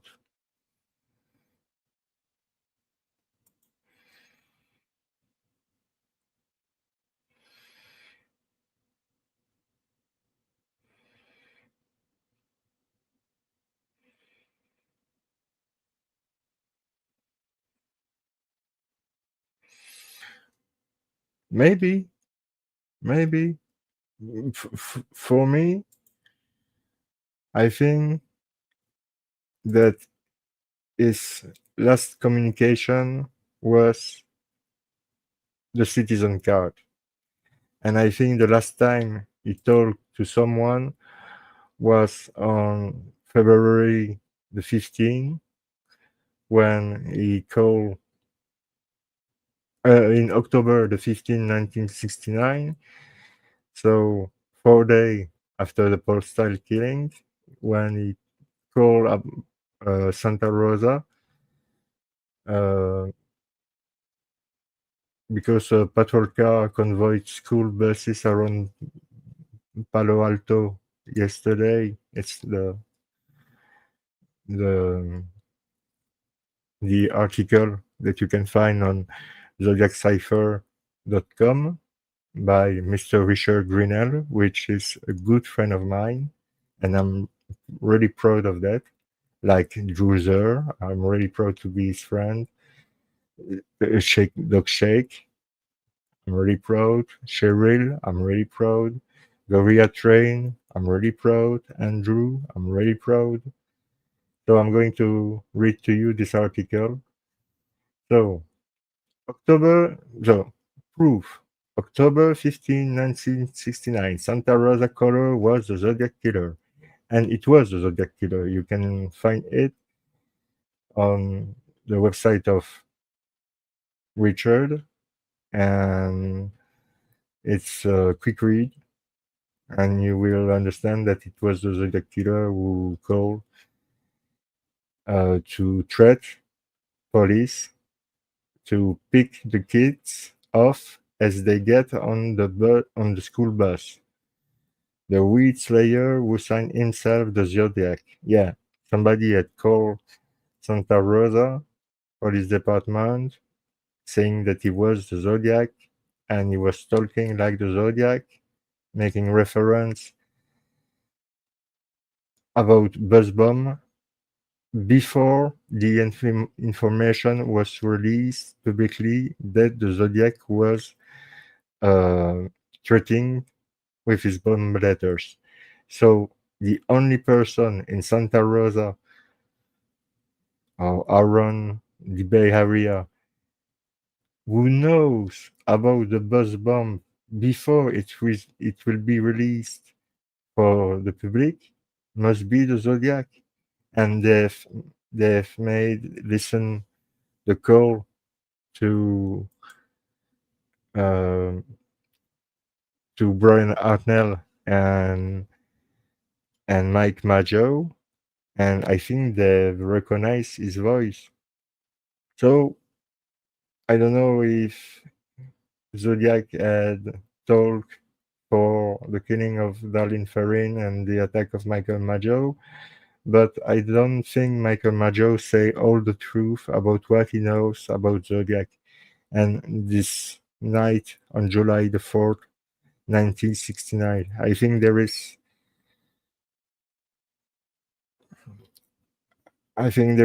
yeah, there is something beyond that. I don't think he was wearing three, again, number three pants, and I don't know why it's related with Mike Major, but three pants, three pair of uh, sock, uh, three shirt, and three pants. I mean, his explanation was, yeah, that's because I'm too thin and want to look like much bigger than I do that. But no, I don't buy it. I don't buy it at all. And when it was possible to investigate him, when when it was possible, it was not possible because Michael Maggio left Valero really soon after the attack, and never told to that we know. It never told to anyone about the case, except in the documentary. This is the Zodiac speaking. The documentary of the film of David Fincher, the 2007 movie of David Fincher with Jake Gyllenhaal, Mark Ruffalo, and Jake Gyllenhaal, and Robert Downey Jr. Zodiac. Uh, really excellent movie. But it's a movie. It's based on Grace Smith's books. So when you first read Zodiac, where is it?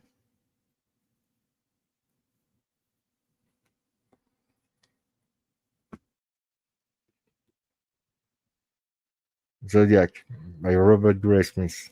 You understand that There is a lot of mistake and nonsense in this book. In the second one is the same. In Zodiac Unmasked is the same. The only difference is that he named Arthur Haran in his second book. He was calling him Robert All Star in the first one, but there is just little information in addition, but not so much in my opinion. So the movie it's really excellent because this is a great director of incredible movie like Seven, like Fight Club. Yeah, is incredible with incredible actors: Robert Downey Jr., Mark Ruffalo, Jake Gyllenhaal, Maggie Gyllenhaal. I mean, this movie is really excellent with the guy who play the Zodiac, but play Arthur Lee Allen is John Lynch. John, his middle, I don't remember his middle name. John Carroll, yeah, John Carroll Lynch, who play Arthur Lee Allen in the movie, is really excellent. Really, really excellent. Yeah, this this movie is really the best movie ever made about the Zodiac. But remember, it's a movie. It's not the reality. All you heard in this movie are not true. No, even the timeline. Yeah, no. I continue to read Dr. Casbah talking about his theory.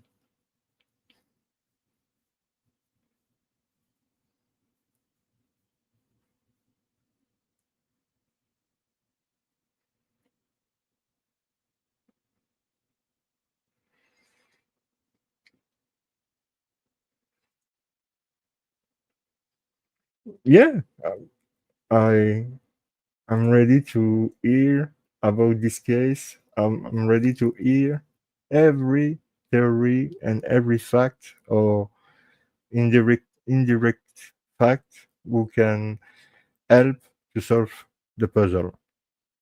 Absolutely. So it's good to know. Thank you very much to share with us your information, Dr. Kasbah. You are really welcome. So we have also talking about Making a Murderer and the book Illusion of Justice by Jerome Buting, The Wrecking Crew by John Ferrack, and The Innocent Killer by Michael Grisback. I will be frank, I don't have read Ken Pratt's book because it's completely against uh, Brandon and Steven, and I don't have money to lose in this kind of stuff. I mean, if somebody want to send me a copy of this book, it's nice, but I will read it. But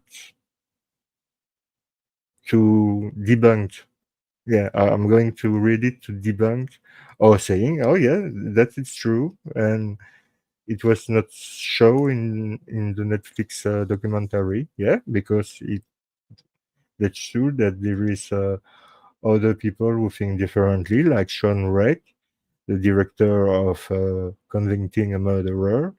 I'm in touch with him. He's okay to doing an interview about Convicting a Murderer and his new movie. So we are talking about that. I have nothing against him because he had the right to think what he think is the truth, and he has the right to make a documentary about that. I don't see any problem with that. I see a good opportunity to talk with him and debate uh, about the case and staying polite and be nice with each other. And you will see When you act like this, there is no problem. Never. Most with more with most witness under trauma get description wrong, especially us suspects recent. Yep.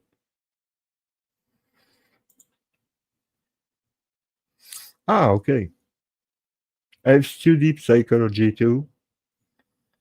I don't have a master or something else or something who looks like a master or a doctorate or something like this, but I've studied psychology because I study a lot of things in my life and I continue to study. Uh, for now, I'm on old Greek, yeah, for the fun, for the fun. No, it's to be to be really precise. It's to be able to read uh, the first text we have find about the life of Jesus. So the I don't know the translation for Evangel in English. The scroll they find were in 1942 and 1945 in Egypt. Uh, you have different writing about Jesus who are not credited by the Vatican because it doesn't fit with their own story. So the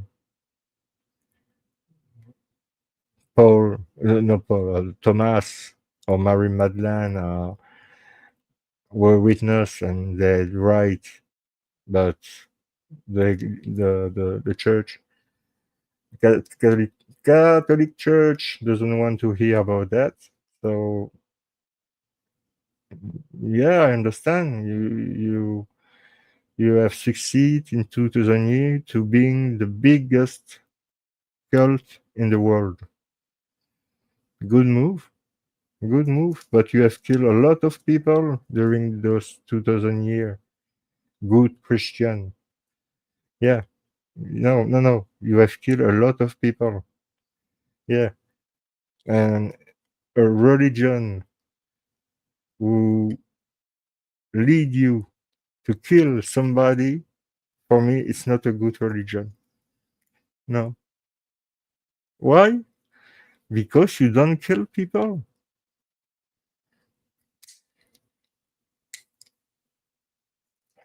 You don't do that. I'm sorry, but you don't kill people. If you kill people, that means that you have a big problem. So, people who are agree with that, I'm not agree with them, but I'm ready to debate. But for me, there is no way. No.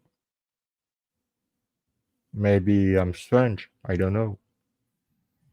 I'm going to do just a little pause. So I'm going to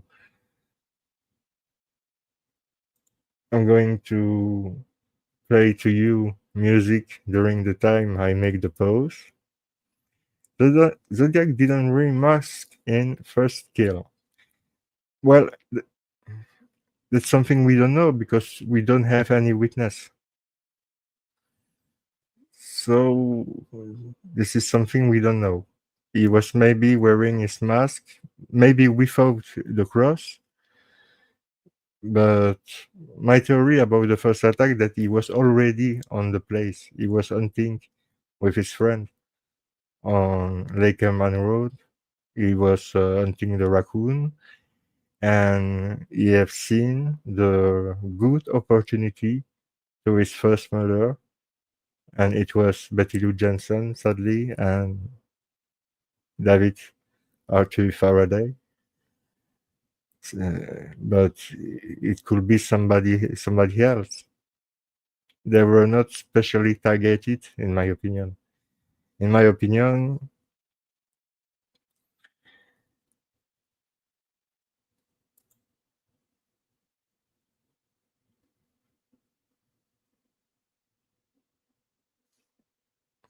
Yeah, that's true. That's completely yeah, that's completely true. Um, in my opinion, for the first attack, he was already on place. Yeah, he was already there to hunt the raccoon with his friend, and he see his first opportunity to kill. After he don't feel the feeling to kill for 6 months, but for July 4th, he need to kill.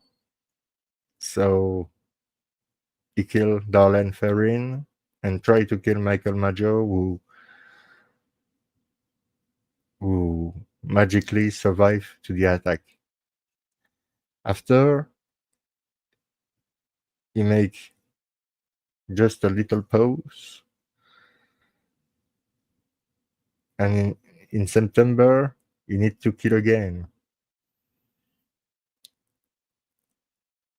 I take Berryessa, but again the male victim survive. And I don't think it's the reason why he killed Paul Stein. I think there is other reason why he killed Paul Stein, but after that, 14 day after the Lake Berryessa attack, you have the Paul Stein killing. So the gap between each murder it's shorter and shorter and shorter. And I think his last victim was Paul Stein because after that he need to kill Zodiac, the persona he created, because he doesn't need anymore.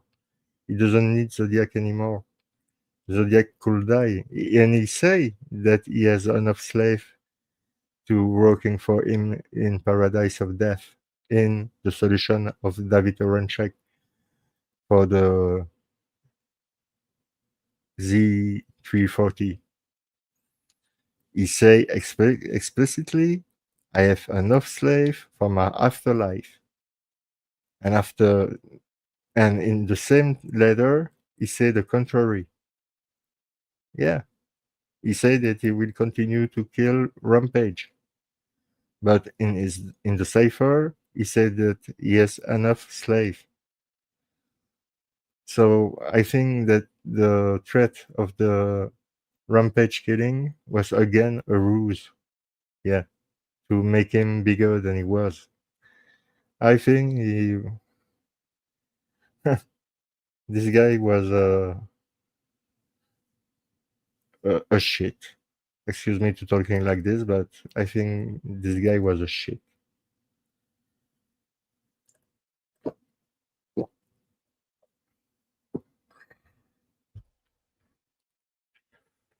So we have talking also about Charles Manson, the project MK Ultra, the implication of Dr. Jolly West, Melvin Belli, the Eric Weil, the passion of the mental institute who called the Jim Dunbar show, why he's never been really investigated, but ready, I mean, knowing who was coming to see him, who was his family, who was his cousin, if he had cousin, who was his best friend or his friend. They don't have to do that. There is no real investigation on this guy. But it's very interesting to really believe that you are the Zodiac and calling the Jim Dunbar show and asking to talking to Melvin Belli because you're really obsessed with Melvin Belli. Why is that? Why you are obsessed with Melvin Belli? Melvin Belli was known as I think as a big lawyer maybe the bigger one with Alfie Bailey. He is known to being the lawyer of Jack Ruby in '64. So not so there is not so a big gap between the time he was the lawyer of Jack Ruby and the time of the killing of the Zodiac. So it's in the same period of time. I lose my voice. Um, so yeah, there is a lot of different possibility and a lot of book to read, like you see. I have talked about Chaos from Tom O'Neill. This book is really excellent. I recommend again to read it if you have the opportunity to, because yet find a lot of facts who go against the official narrative of Mr. Vincent Bigliosi with his Helter Skelter story, who is completely nonsense. But I think Mr. Tom O'Neill had find a lot of truth in the Manson killing, and all of those killing was made by the CIA and to the establishment, the Nixon establishment, to kill the hippie movement because they were against war and they were for peace. They were for uh, multicultural people, African people. They were for the rights for the black people at the time, and it was not well viewed by the Nixon administration at all. They want to continue war in Vietnam. They want to continue to sell guns and sell helicopter by Bell Helicopter, who was a CIA company, also a CIA company. Of people who were working in Bell Helicopter was working also with the CIA or for the CIA. And this is so big.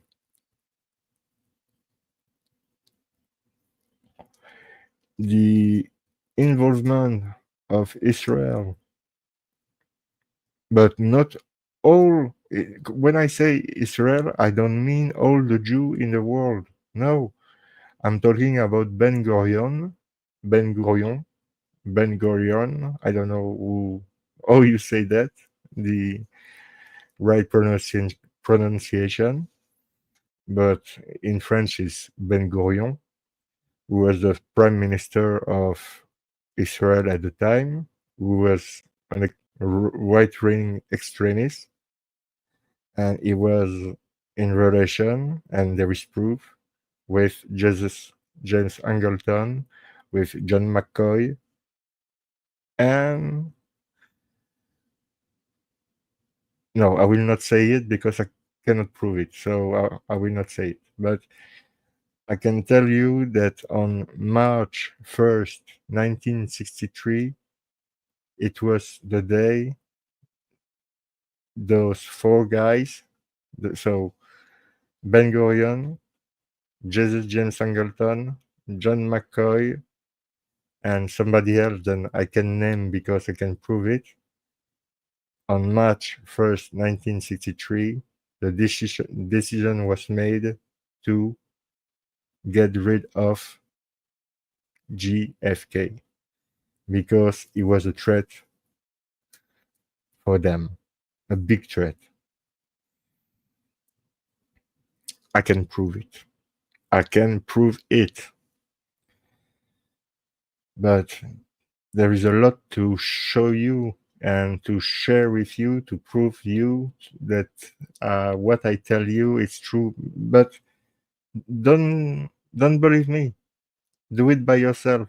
Try to learn by yourself, reading by yourself, making the difference between the truth and the facts, because the facts are not always the truth, and vice versa.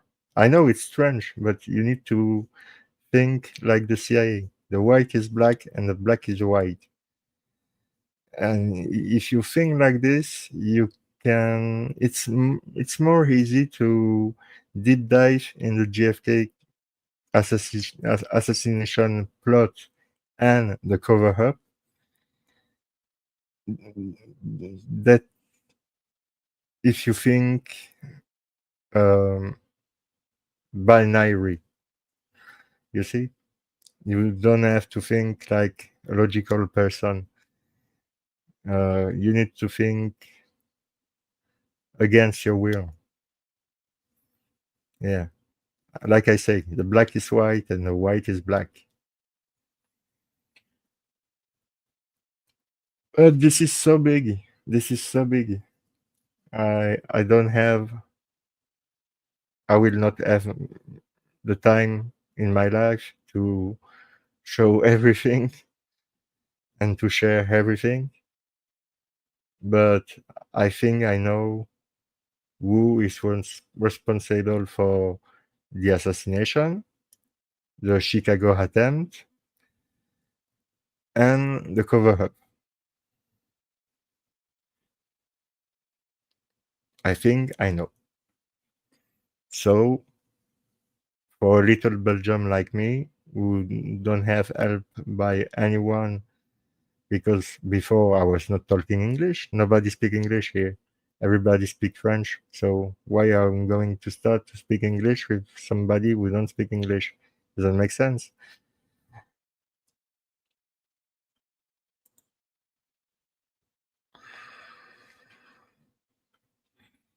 Oh yeah, and there were more than two shooters. For me, I count 11 shots in the motorcade. I think there were 11 shots. The physics said that 11 shot was fired. Now, if you have 11 shots, you need to have group, four different group who don't know them each other. They don't know what the other group is doing. They don't know who are there. They don't know who they are. They don't know anything about the second group and the third group and the fourth group. Then they didn't even know there is other group. It was really com- compartmentalized. Um, yeah, it's difficult word. Compartmentalized, or yeah, I think it's that. To reduce the most possible the way to say something about the assassination if somebody was caught. But nobody has been caught except the patsy that everybody is talking all the time, Lee Harvey Oswald, who had nothing to do with the shooting and the assassination and nothing, nothing. He was, yeah, he was a Marine working for the Office Naval of Intelligence. This is the Secret Service of the Marines. He was ONI. He has been recruited by the CIA and the FBI, and at 15, he was already talking Russian perfectly. I will, if I start with Oswald, I'm going to again talk to you about the CIA because Oswald, from his from the day he's born, he has been programmed like 15 or 17 other boys. They've been programmed by the CIA. Yes, I'm not joking. Everything was pre-planted for those 17 guy who was Marines after defectors after they come back in the United States with a woman, a child, and who were involved in weed activity, illegal activity. 17 people with the same pattern, the exact same pattern that Lee as well. At the same time, the same birth year of birth. Yeah, in all over the America, in New York, in New Orleans, in Dallas, in California, in Pennsylvania. Yeah, uh, and the purpose of that, ooh, it's too too much complicated to explain that like this. It will take me 1 hour to explain you the project with those 17 boys who were, yeah, formatted to be um, soldier, yeah, for the CIA.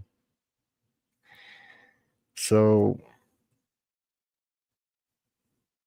there is so much dot to connect that it's never easy to start to talking about this subject, JFK, Manson, Bad Eye, Zodiac, the Hells Angels, the Satan Slave, another another moto group name also Slave.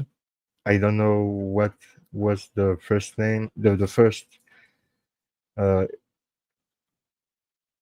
it was in two parts. It was not the Satan Slave. There was there was the Satan Slave, but this is not the Satan Slave. It was another word, but I don't know what it was. It was the slave, and I have heard that from somebody who is a big researcher in the in in the world of the trafficking business, the drug trafficking, the guns trafficking by the Hells Angels. Somebody who is expert with that, with the motorcycle club. And he was working at the FBI.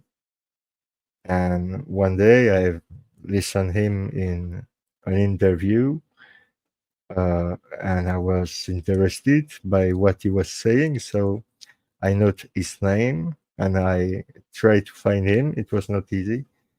And after I contact him to talking to him because what I've heard was very interested in the interested. I was very interested by what he said, what he said. And when we have talked, I've learned a lot of things about those motorcycle group. And when we say that the first attack occurred on December 20, 1969, on Lake Herman Road, was something really rare because everything was really quiet in this place. It's false. Just 1 mile uh, close from this place, there were a club of the Hells Angels dealing marijuana and guns and other stuff too. And not so far, there was again another motorcycle club, the famous Slave. I really don't remember the name. I really need to think about that. But it was not the Satan Slave, for sure. It was another group, not really known by the mainstream public. and even me, I didn't know them. I first heard about them maybe 4 months ago. I never heard before about them because I was also trying to continue my investigation on Anton LaVey and the Church of Satan uh, for different reasons, because there is also a connection with Susan Atkins, who was part of the Manson family, blah blah blah. And the Hells Angels was making deal and making business with Charles Manson and member of his family and other motorcycle group too. So there is so much to say, and it's so complicated when you are alone to talking about everything, because you have everything in your mind, but it's hard to explain everything that you have in your mind, because this is years and years and years of reflection and search, and it's a big job. It's really a big job. This is not something you do for a hobby. It's not a hobby at all. My hobby is to play music. It's my passion. My hobby, my passion. Okay. Doing that, what I'm doing here right now, here, I'm happy to do it because I think it's the right thing to do. But it's not my hobby. It's not my passion. I'm not. I'm not. Let's say happy to talking about dead people and killer, because those people doesn't deserve to be debate. I mean, people like Zodiac, like the Son of Sam, Jeffrey Dahmer, uh, all those serial killer doesn't deserve any respect and doesn't deserve anything who gave them the right to be debate and people talking about them on YouTube channel like me. In fact, they didn't. It's again a paradox because they didn't deserve that we talk about them, but we need to talk about them to doing what we do for the victims and the victims' family. So it's a dilemma. I don't know if it's the right word in English, dilemma, but it's yeah, it's not easy. It's not easy to do it, but I'm going to see you soon, really soon, to talking to you and showing to you about my solution of the Z13.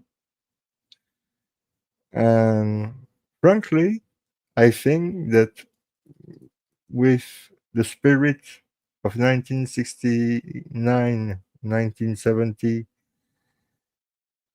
the context and everything around that, with the solution I have, I think it's a possibility.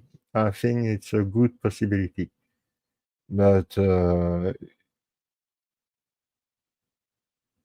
have the right to think that I'm completely wrong and that I'm completely dumb to think that it's my solution is right. You have absolutely the right to think everything you want to do. But I think I think my solution is a good candidate, let's say, for a solution. Who again doesn't reveal anything about Zodiac, and again it's a mockery of the press, and especially in this case, Paul Avery. I think so. I think so. Maybe I'm wrong, but we will see that in the next episode about the Zodiac. I'm going to do also on November 22 a special JFK. So if you are interested in this case and you want to come here to debate about the case, talking about the plot against JFK or the cover up, or talking about Lee Harvey Oswald if you want, but I don't think it's important to solve the crime because I I really don't think he was involved in any way in this crime. Dr. Casbah, who say this, that's why Dexter is so good. Yeah, that's true. Dexter is so good. For those who believe, no proof is necessary. For those who don't believe, no proof is possible. That's so true. It's well said. Really well said. It's so true. It will be the phrase of the week. You win the phrase of the week, Dr. Casbah. I repeat again. For those who believe, no proof is necessary. For those who don't believe, no proof is possible. Excellent. Thank you. Thank you. But maybe not. Maybe I'm wrong. And there is no problem with that. So I think for today we have covered everything I was thinking to cover. I'm going to check and take the time to be sure.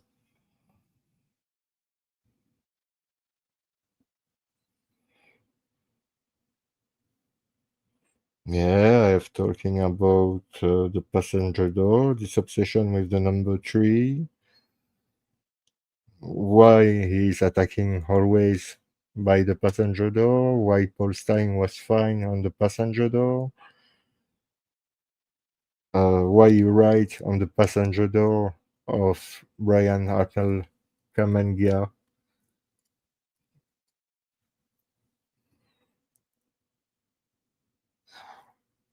I think there is something with the passenger door. And I think also, oh yeah, I think also there is something in relation with Edgar Allan Poe because I'm a great fan of Edgar Allan Poe. I have, you can see, I have a lot of book here, but it's nothing compared to, it's really nothing compared with everything I have because I read a lot and I'm a big fan of Edgar Allan Poe. For me, it's the best one. It's dark.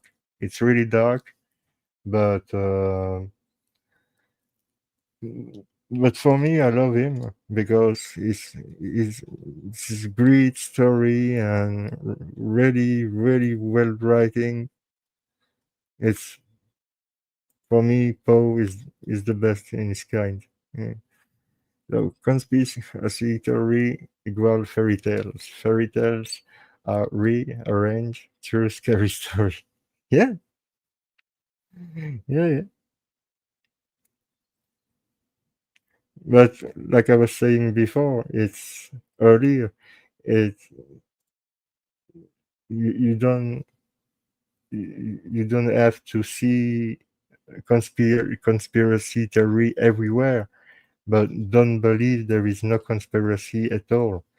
Conspiracy exists, but there is not always a conspiracy behind something.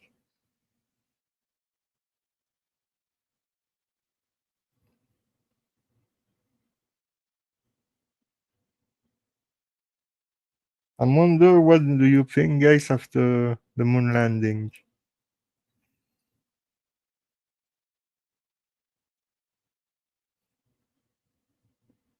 Do you think in 1969 it was possible for NASA? I was ready to say the Nazi, which is not completely false because Nazi and works for the NASA, Operation Paperclip. Yeah, you are right. Conspiracy theory helps solve crimes. Absolutely. Don't go there. Where?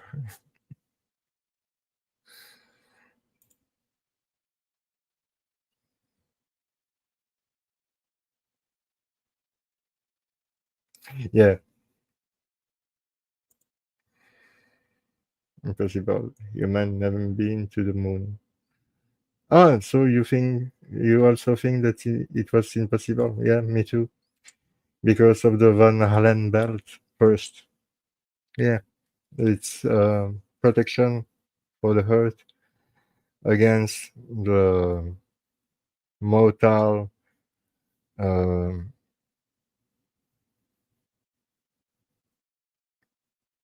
X-ray we are we sent by the sun, and in all the universe, all the bad um, bad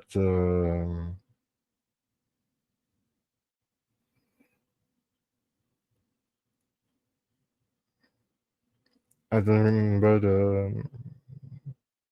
the word, but there were, I think, in my sense, too much radiation for a human being or an animal to survive in the ship we have seen in 1969.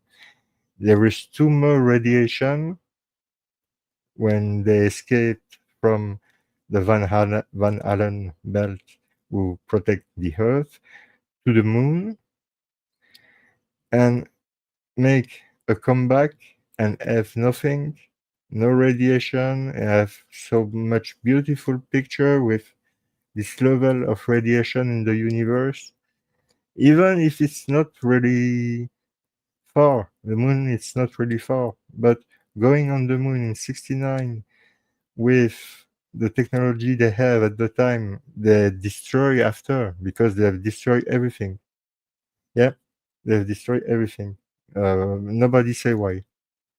Nobody say why they have destroyed everything about the moon project and Apollo and all the other mission, but they've destroyed every technology and everything related with those missions. I don't know why. And for for for example, there is so much example for the moon landing. I don't say that it was impossible to send another satellite around the moon. It was possible. It was possible to send non-life, something with no life inside, to make picture or video. That I think it was possible. But sending a human beings and protect him against all the radiation you can find in the universe and come back on Earth uh, and don't have anything and living so long, it's it's strange. I think it's really, really, really strange. I'm not a plot theorist against the moon landing theory. I'm not hardcore on that at all. But I know that the NASA don't have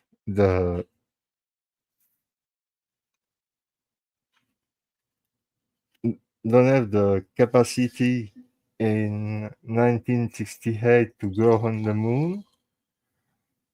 It was said and talking during a conference made by the NASA at the time that it was not possible, and suddenly they have everything and everything is working great. No, I think that they were in orbitary around the Earth, staying for 3 4 days around the Earth, but they never go on the moon. I don't think it's possible. Even today, I don't think it's possible to go in space and don't um, and to be protect about all the radiation there is in the universe, because there is so much radiation and there is so much um, um,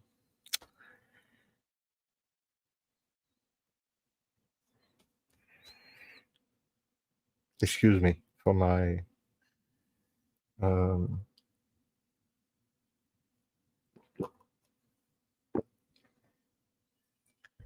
there is so much rocks, mini rocks in the space, and the equipment they have at the time was not appropriate for doing that. And there's a lot of things who show that it was a hoax, the moon landing, and there is in the same times a lot of things who show that it was true. So in my guts, I think it was a hoax. Just the moon landing. I'm not talking about the space program and everything. I think everything else was true, but I think that the moon landing was fake. And I also think that it was made by Stanley Kubrick. And I think he was saying something in his movie, in The Shining, and even in his last film, Eyes Wide Shut, who has been rewritten and rearranged just after and just before he passed away, just before Stanley Kubrick passed away. First diffusion of Eyes Wide Shut, there is 20 minutes missing from the movie, and Stanley Kubrick was crazy when he saw that. He asked, what they did with my movie? It's not the same movie anymore." And this is the movie we know. So it's a fact. It's a fact. So Eyes Wide Shut is not the story that was made. The message in Eyes Wide Shut was not the message sent in the movie you see today. They've cut 20 minutes and maybe more of the movie to, let's say, blur some stuff there, and there. Andrew, how are you doing? There is a plan to do another moon landing in the future, Project Artemis. Yeah, but but I don't say that today it's impossible. I think that it's like with the technology we have, it's possible. Yeah, absolutely. But in 1969, no, I don't think so because of the radiation. Yeah,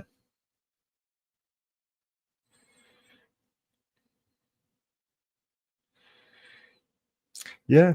And do you see the press conference when they come back from the moon? How afraid they were in the press conference? Go to see on YouTube the press conference of Neil Armstrong, Buzz Aldrin, and the third one, but I don't remember the name right now. Excuse me. Um, it's so weird. It's so weird. This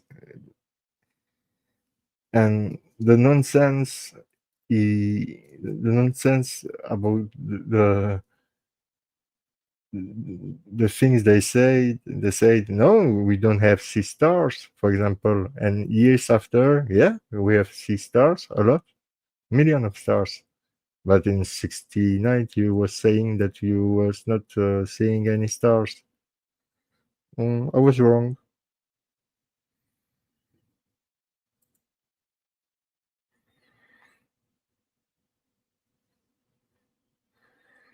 Yeah, yeah.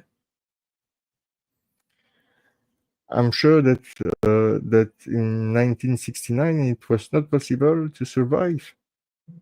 That's only that. I don't think there is a big plot behind that. I think their plan was really to go on the moon, but they see that it was not possible. But like it was the Cold War between the Russian and the American, they had to be first. The first one to be on the moon must be an American. So, when they are ready to do something, they are ready to do everything to accomplish what they want to do. First Man is a good movie about the moon landing. I never seen it. Never seen it. Thank you very much.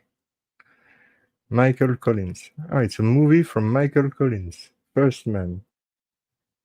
Is it available on YouTube for free, or it's a Blu-ray or a DVD? But I'm going to look for YouTube. Yeah. Oh, nice. I'm going to watch First Man by Michael Collins on YouTube for the next time we we will talk about the moon landing, and we can also made. Ah, yeah, sorry, Michael Collins. It was the third astronaut. Yeah, I don't have make the relation directly. Thank you very much, Andrew. Thank you very very much for because I was wrong. I was thinking that it was the director of the movie First Man. No, no. Michael Collins was the third astronaut with Buzz Aldrin and Neil Armstrong. Yeah, thank you very much, Andrew. I'm on the right rails now with you. Thank you for your help. Hell yeah. You are fantastic, Mr. Casbah, Andrew, Fire Pixie, everybody. You are fantastic. And I'm really happy to have now 1,577 member on YouTube. We are, yeah, 1,577 people who have subscribed to the channel. So for people like uh, Joe Rogan, for example, it's nothing. It's a joke. For Danny Jones that I really like. I really like the podcast of Danny Jones, Joe Rogan. I really like those two, but I prefer Danny Jones. I really enjoy to watch a podcast with Danny Jones. He is really talented, but it's another level. Yeah, and so for those kind of YouTuber to have 150 and 77 people on the YouTube channel is a joke. For me, when I start, I said if I have one subscriber that I can talk with him to explain to him something he doesn't know, it's a win. And now there is 1,500 people, more than 1,500 people in 8 years. For some, it's nothing, but for me, it's huge, more huge than you think. And thank you very much for that.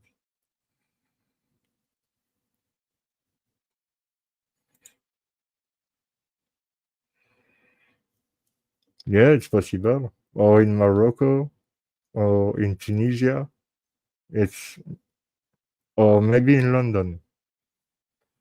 Yeah, it's absolutely possible. I see a lot of theory about Kubrick and the moon landing and stuff related with his other movie and the complete analyze of Shining. That's something I would like to do with you because you need to know that Stanley Kubrick was first he was a genius and he was really meticulous, really meticulous. There is no mistake in this movie, in his movie, no mistake. So when in The Shining there is so much mistake about one time there is an image where there is something and after the thing disappear and after it reappear.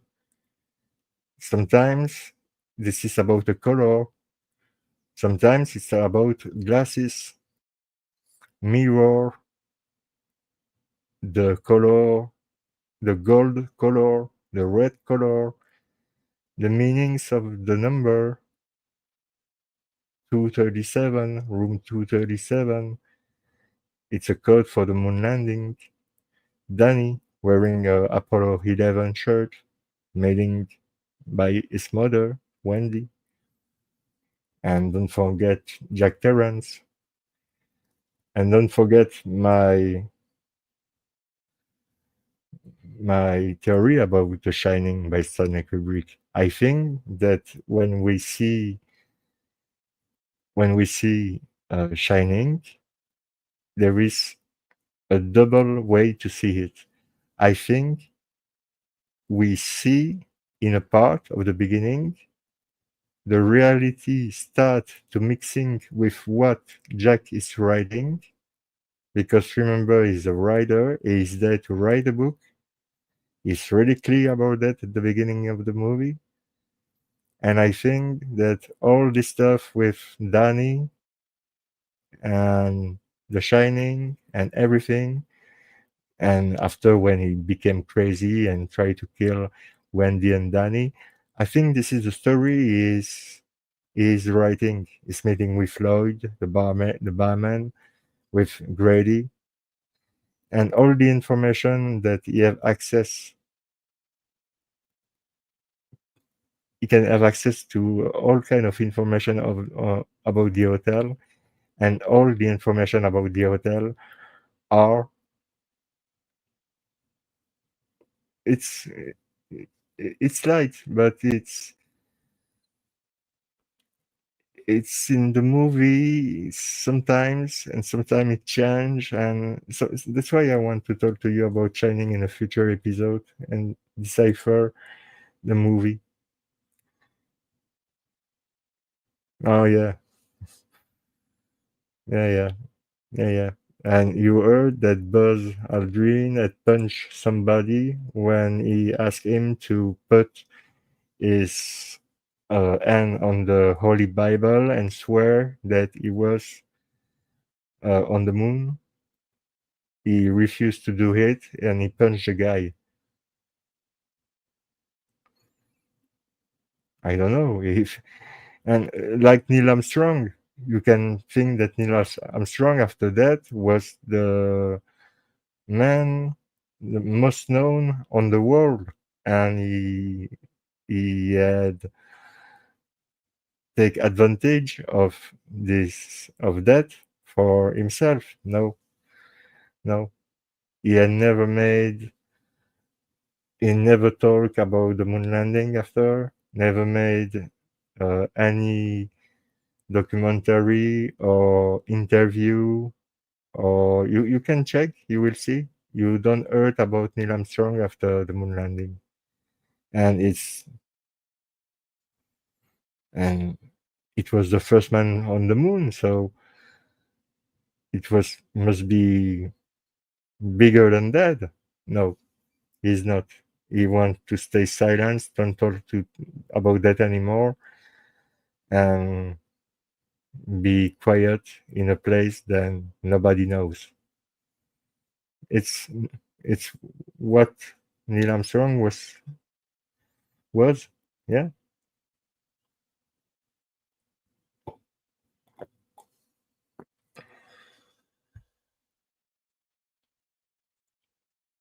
Dr. Kasbar would say that he is in the entertainment industry and red blue camera very good for filming. I believe I trust you because I don't know anything about that, but I trust you. If you say so, it must be true. So I trust you. So if you have Andrew or Dr. Kasba or somebody else any question, uh, do it right now. But thank you very much for your constant support. And when I say support, is watching the show. Watching the show is the best way to help me, to help the channel. It's the best way. Don't forget that all movie, TV, newspaper, magazine, all scripted. Yeah, I think so. I think you're right. But I cannot completely prove it. Not completely. Because there is always the mainstream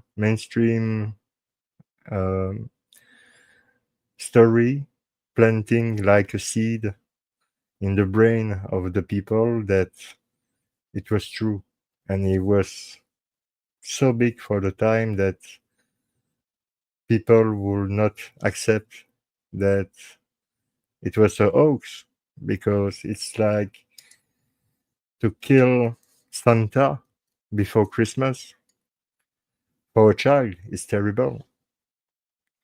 And I think the US government consider you as child. They can control, they can do anything they want for their own business with you. And in fact, everywhere we are slave of the society. So this was 30 seconds of fame. Yeah. Yeah, 30 seconds of fame for the rest of his life in hiding from everybody and not talking about that anymore, and being depressed and not well after that, because he was not well. Neil Armstrong was not well after the moon landing story. But maybe the moon landing happened really. But if it's the case, I've studied the material mating to the ship they have. I have asked to my father to help me because he's a physician, chemist, and physician, to help me to know if it was possible with this kind of material to be protected by the radiation. And in fact, no, there is no way to be protected by the radiation. And even the electronic in the in the in the ship was difficult to protect. So imagine three human beings go and go and back on Earth after have made a moon landing? No, no, this is not possible. In 1969. But remember the context? Remember everything what happened during this time?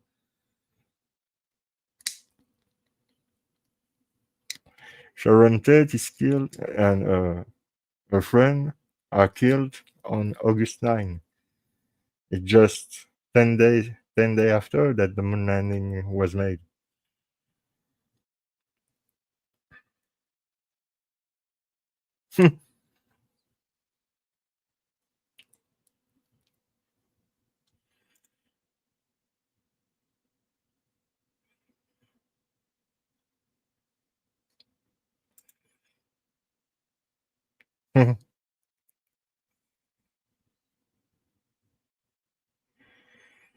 Yeah, I don't know if you have seen the show we've made with I think we were six or maybe more about the the top five horror movie that we loved. We have made a show about that in the past. Who is on this channel? Go to see it. You will see.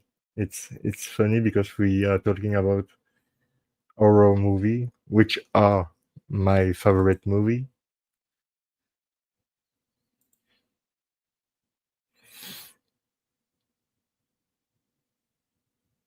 Yeah, yeah, absolutely. Yeah, yeah. I think there was working on the two camp. You see, like you say, calm America down after the type of global threat, for sure, and in the same times, destruct the hippie movement because it was also a threat for the American establishment.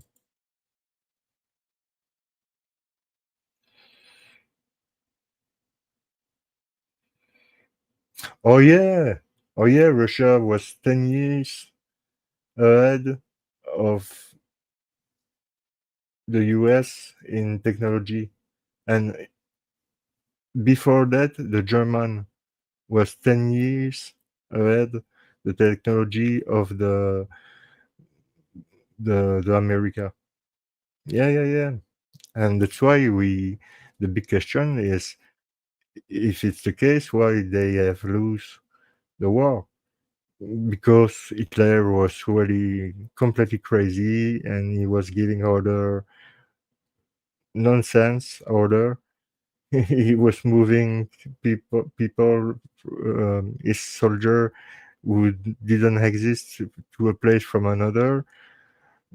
His own general of Hitler was not listening anymore and not respect what he was saying. He was completely crazy. This guy was completely crazy.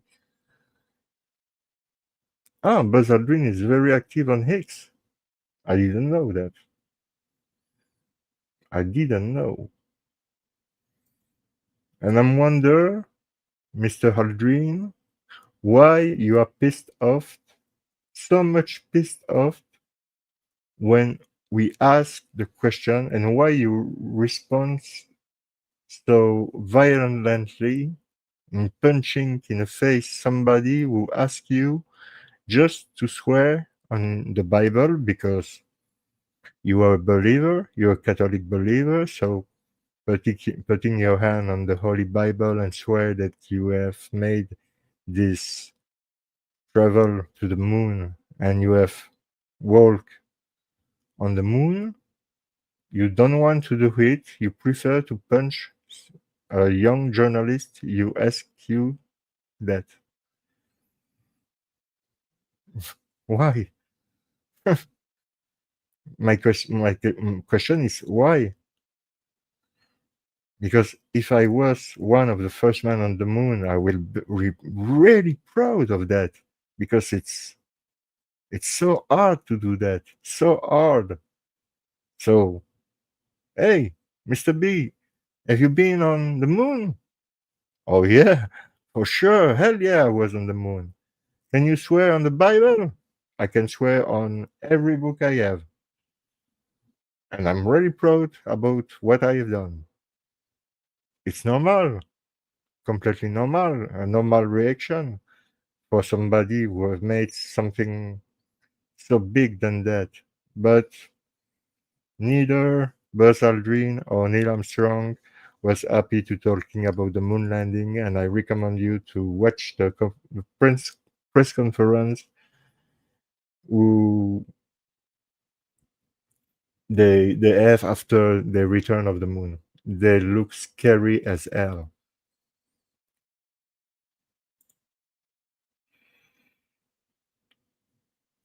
Absolutely. And you will be maybe surprised, but I don't watch TV at all. Um, I choose what I want to see. I Nobody leads me to watch.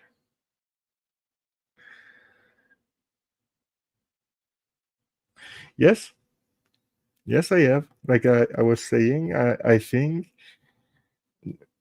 my suspects are Donald Lee Cheney, Sandy Santos Panzarella, and as an informant for them and not knowing that they were the killer, Ron Allen, the brother of Arthur Allen, for the all the information they need about Lee to put the finger and let the police and the press and everybody let's thinking that Arthur Lee Allen was the Zodiac.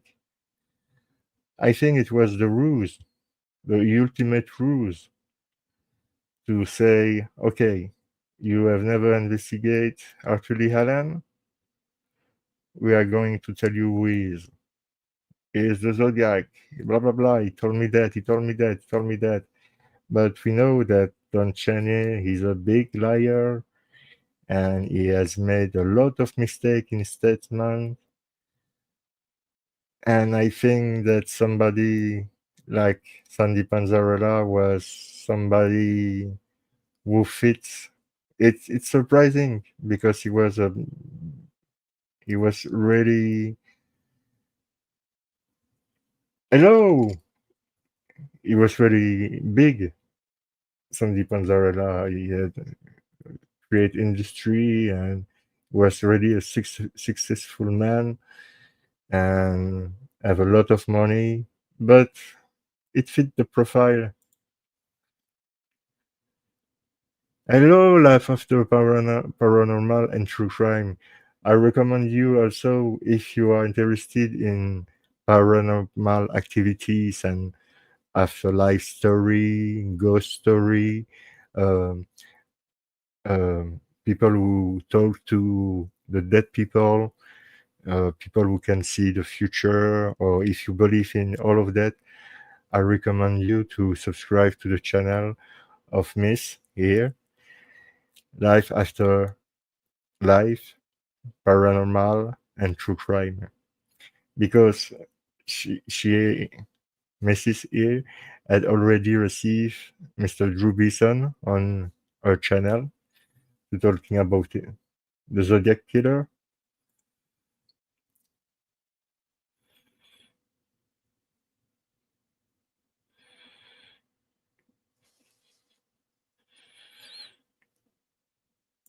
Yep. Yeah, Andrew, it's a good idea. Uh, I'm a subscriber of your channel because I'm really interested by a lot of subjects, like everybody know. But that's true that today, for my comeback, there was no so much people. But I, in a way, it's maybe better. Like this, we can talk and because sometimes I see some chat will go so fast, then it's impossible to have a conversation with somebody in the chat. Here, there is not so much people. There is 3, 4 people for now, and there is more at the beginning, but I think people are a little bit tired, or I don't know. Maybe there is people who like this format because it's long, and sometimes really long, and sometimes some people, yeah, yeah, yeah. Dr. Casbah is talking about Armstrong, Neil Armstrong, Buzz Aldrin, and Michael Collins. There was freaking afraid during the press conference. It's, I don't know. It's me when I see this press conference for the first time. I knew directly that something was wrong. I don't know what, but I knew that something was wrong. Yes, yeah, yes, they have post trauma. Yeah, they were well trained to be an astronaut. This is more than well trained. This is, wow. This is really huge. The training is really, really huge. So yeah, I think like you. I think it's, yeah. I think it's a hoax.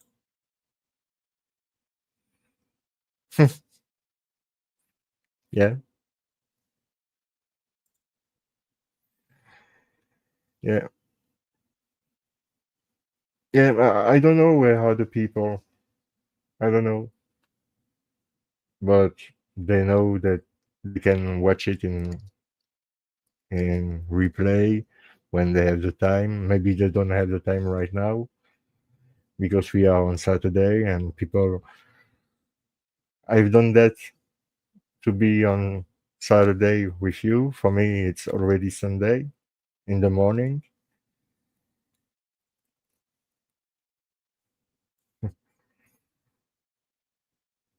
Absolutely, absolutely. You are absolutely right. For me, it's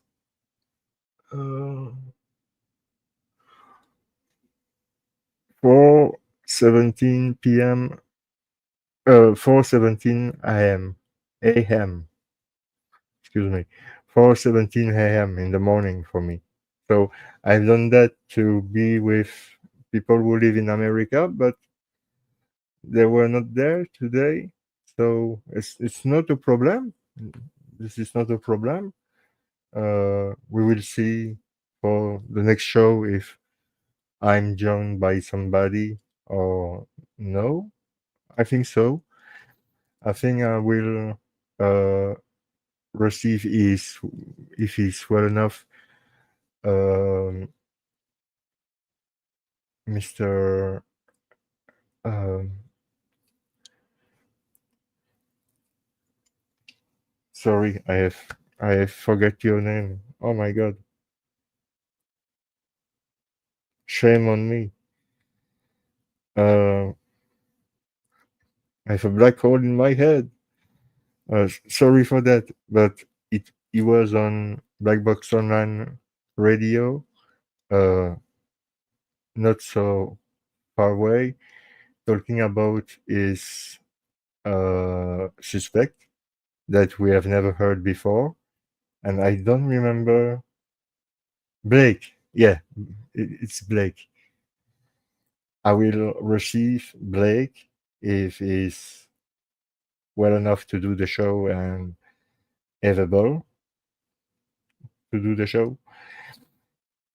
To talking about his suspect, and yeah, it's funny because I don't know why somebody attacked me, and like I say, I don't care, but attacked me about that in saying, "Yeah, I'm sure that you will invited for an interview, Blake, because He was on Net's channel ex, explaining his theory. Yes, yes, this is because of Ned.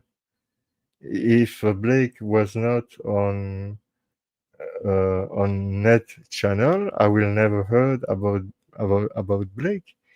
And now I'm talking with Blake on Discord, and I think that his theory is really good.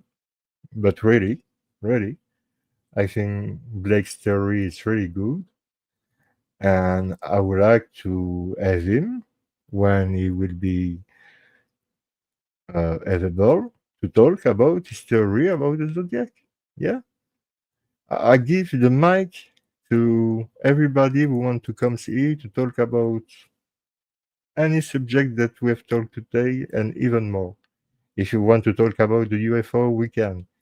If you want to talk about RFK, we can. Martin Luther King, we can. John Benet Ramsey, the Texan Akana Moonlight Killer, the Lipstick Killer, Jack the Ripper, the Golden State Killer, BTK, Dahmer, uh, Bundy, uh, everybody. If you want to talk about any subject, I'm ready to do it. For Dr. Casbah, it's 10:20 p.m. Eastern Time, New England. So for you, it's 10:20. For me, I'm 6 hours ahead of you because for me it's 4:20 a.m. in the morning, Sunday morning, and you still are on Saturday, 10:20 p.m. So I am 6 hours ahead of you in New England because I live in Belgium. So that's why it's difficult to have people in all in the same times every day or even every week or even every month. It's difficult. So I have really enjoyed my comeback. Yes, I think I have talked about everything I was thinking to talking about. And we will see you really soon talking about the Z13 and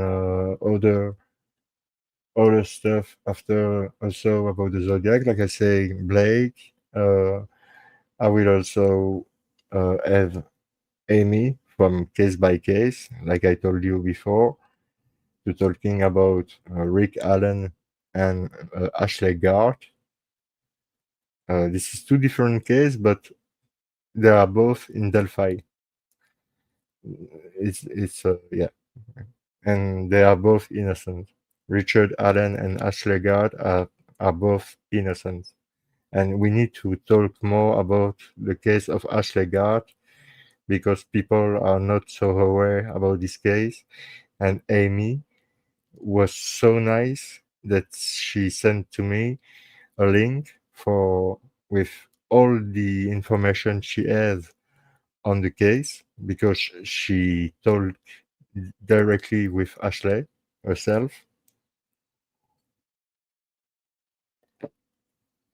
So Amy have a lot of information about the case of Ashley, and it will be a real pleasure to have Amy here to talk again because we have already talked about her in a video we have made together some months ago on her channel that I have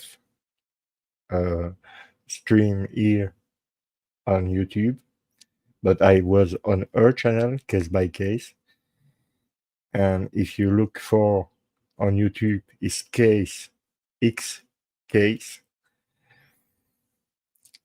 Her name is Amy. She's doing an amazing job. She's really nice, more than nice. She's a great person. And I would like to talk to you also about Mrs. Jess Rose. Yeah, if you don't know her, she lives in the UK, and every week uh, she share a story, a true crime story that true crime story who don't make the headlines. True crime story who people are not aware. And every week it's a different story.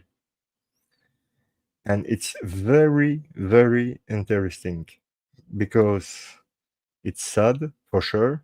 It's always sad, but you learn that there is no just Stephen Harry, Brendan Dassey, Richard Allen, Ashley Gard, uh, Luke Mitchell, a lot of people who was wrongfully convicted. There is a ton. There is thousand and thousand of people who has been wrongfully convicted, and it's not right.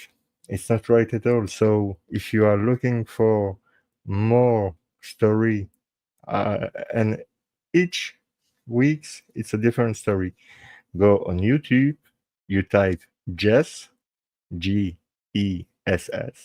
Rose, like a rose, Rose, and you will find her. And subscribe to her channel because she kick ass. Like Amy, she kick ass too. She rocks. Woman rocks on YouTube. I like when there is a YouTube channel hosting by a woman. It's a different mood than a guy. A man is different. Me, I'm in the middle because I'm not really a man. I'm look like more a gorilla than something else. But I'm proud to be close from the gorilla. I'm proud to be close from a species who don't kill other species or his own species for money or for fame or for anything. Have you already seen a gorilla making a genocide? No. Or an army of gorilla? No. Have you already been in the market uh, owned by a gorilla? No. No, no, no, no. So I'm proud. I'm proud to be more close from the gorilla than the human being. I'm related to Bigfoot. Bigfoot. This is also a good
I'm back.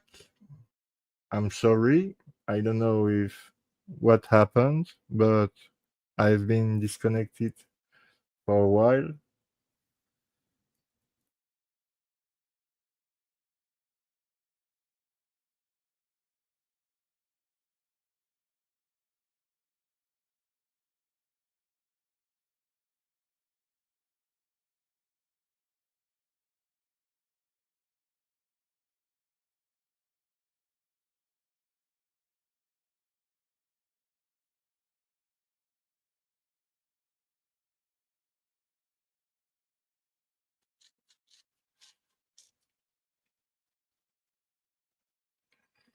I think there is a problem with the connection, which is weird because I have a new provider, which is 20 times more quick than the provider that I have before. So before I was at 15 megabytes by seconds, and now I'm at 1000 megabytes by second. I have the fiber, so it must be really quick. So I don't understand what happened here, but I think I'm back. I think so. I'm back. Tell me if somebody in the chat could tell me if they saw me in the chat. They saw me. Dr. Kasbar, are you still there? Andrew, are you still there? Is somebody hears me? So, I don't know. I don't know if I'm still in live or no. Uh, it was pleasant today. I I have really enjoyed the show. I hope I'm not talking in the empty. Um, I hope I'm back with you. But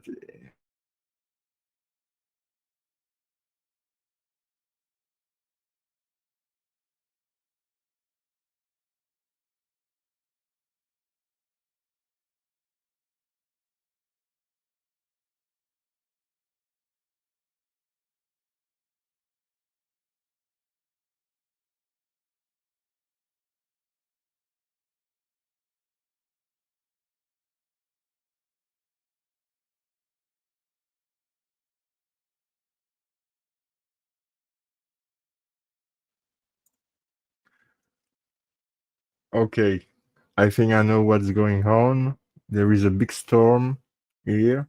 I don't know if you can heard.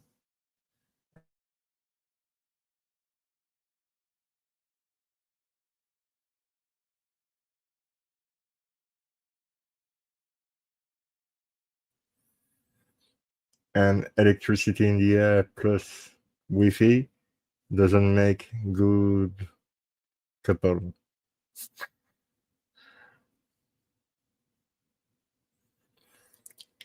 So okay, I think I'm still in the live. I hope so. It will be a 4 hours live for today. I was thinking to doing a 6 hour live for my comeback, but I was not thinking to be alone. I was thinking that somebody, at least one people, would join me to talking about Zodiac or any other subject, but no, apparently nobody was available today. But it's not a problem, it's not an issue. It was fun to be there with you, really. I have enjoyed this 4 hours of live. I'm better than early. I was a little bit tired, but now I'm feel better.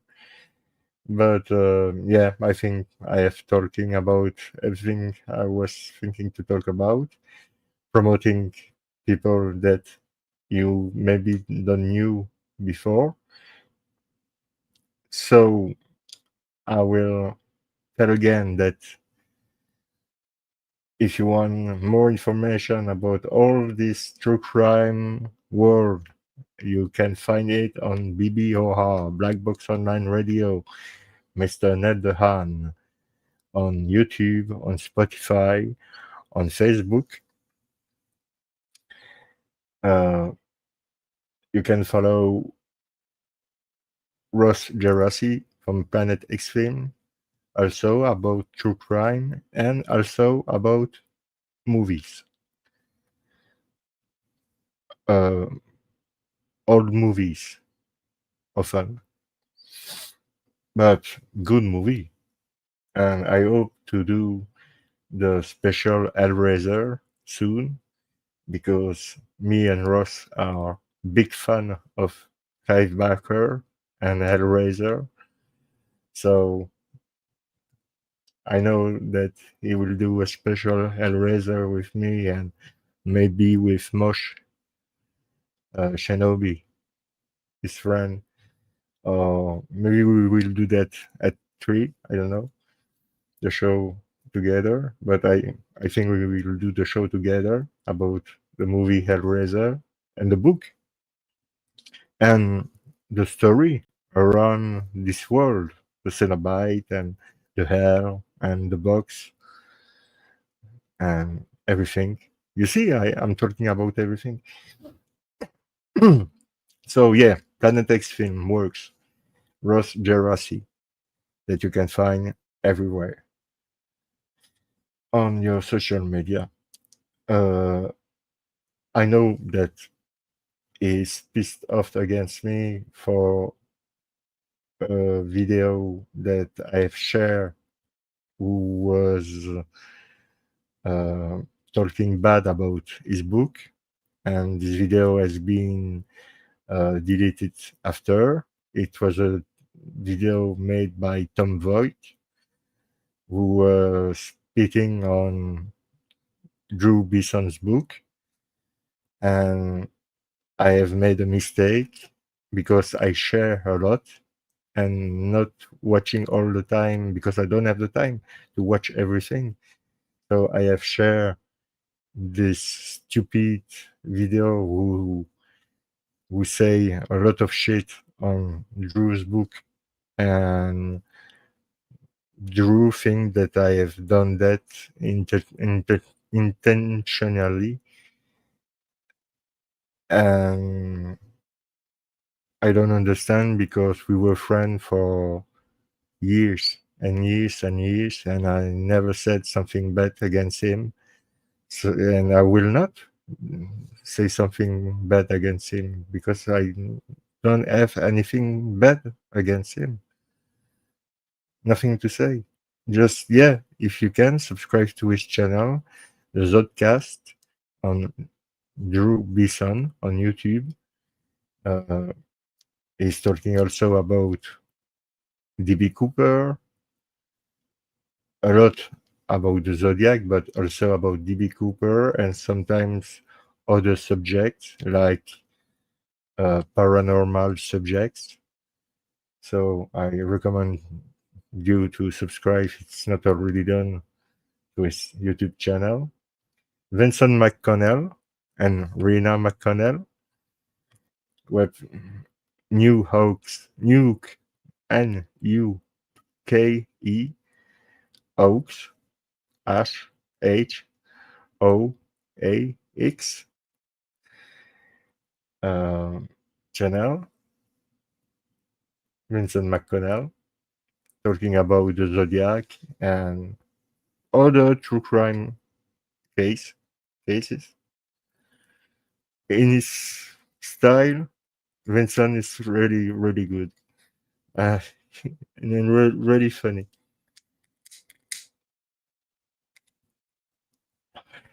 But really serious.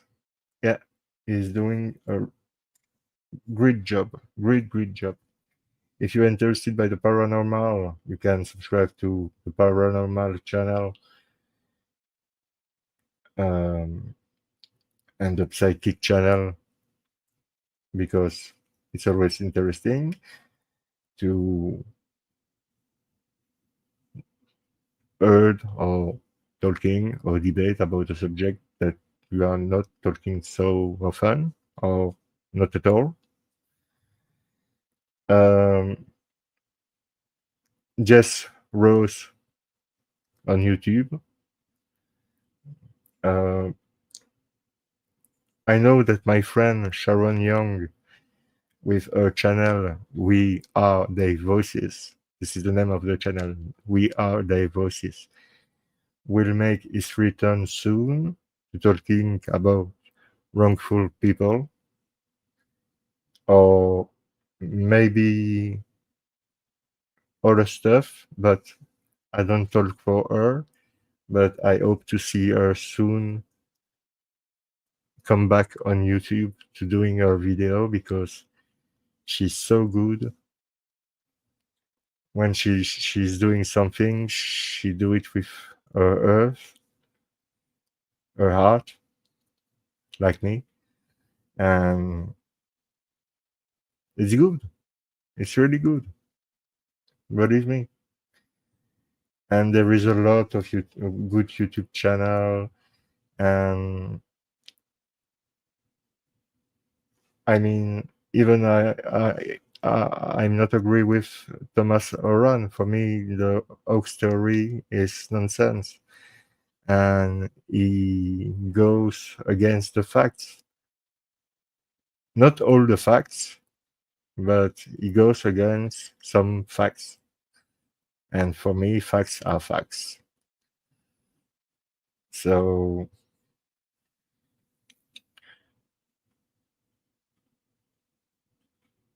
so you can subscribe to his channel for sure, but you will not have access to everything like you can have here or everywhere else. No, if you are interested to listen his podcast, you have to take a membership, or or to to go on Patreon, something like this, because Mr. Horan is an English professor, so he asks everybody to call him professor, and he's sure to be right with his oak story. Yeah, maybe.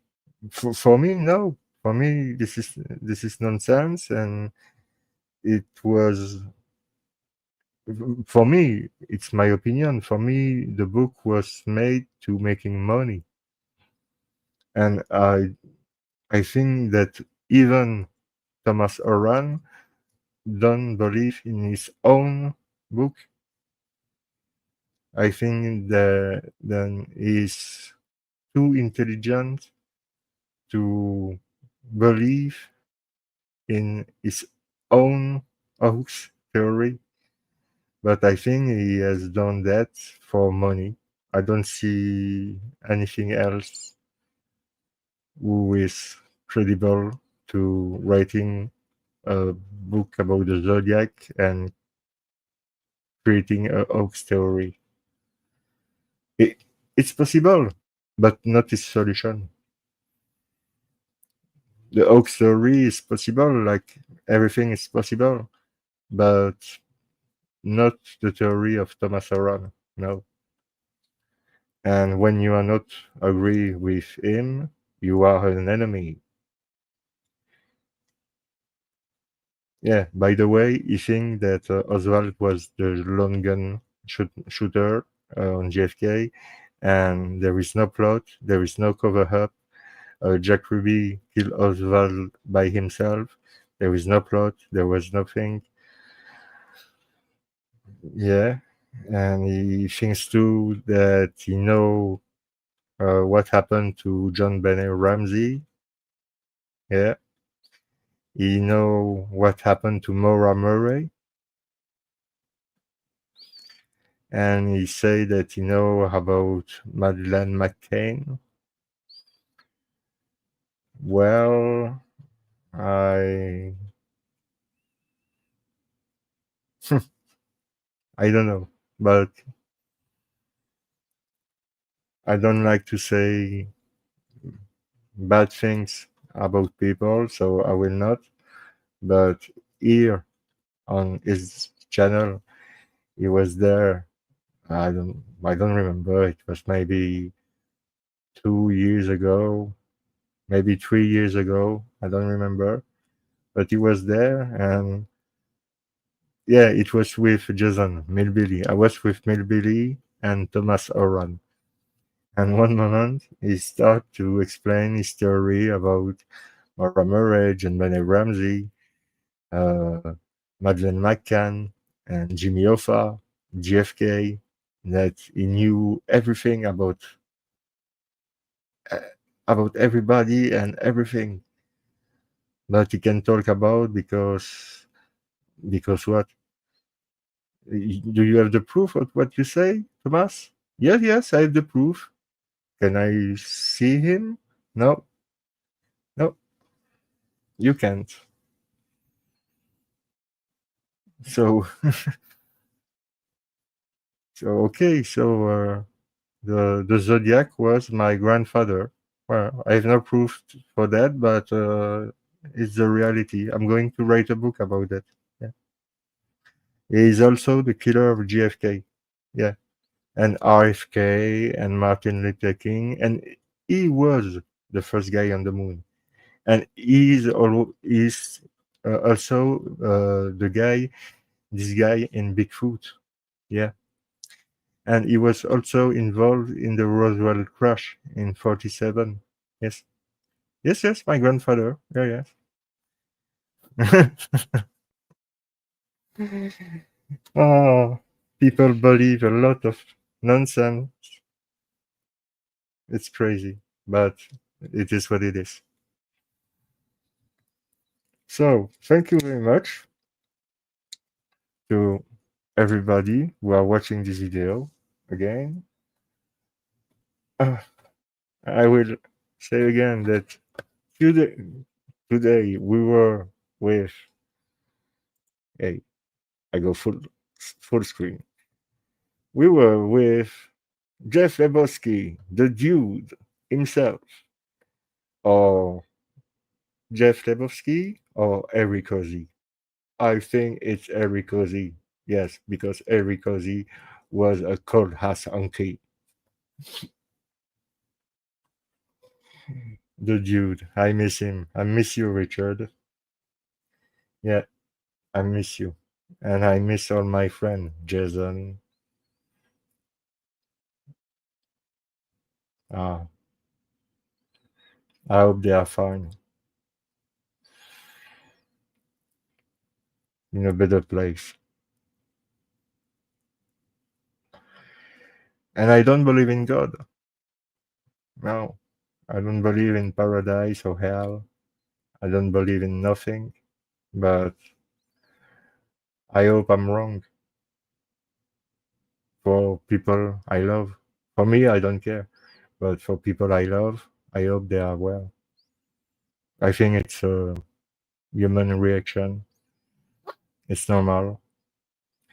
So we were with the dude drinking Dr. Pepper. Oh, I make a lot of publicity today.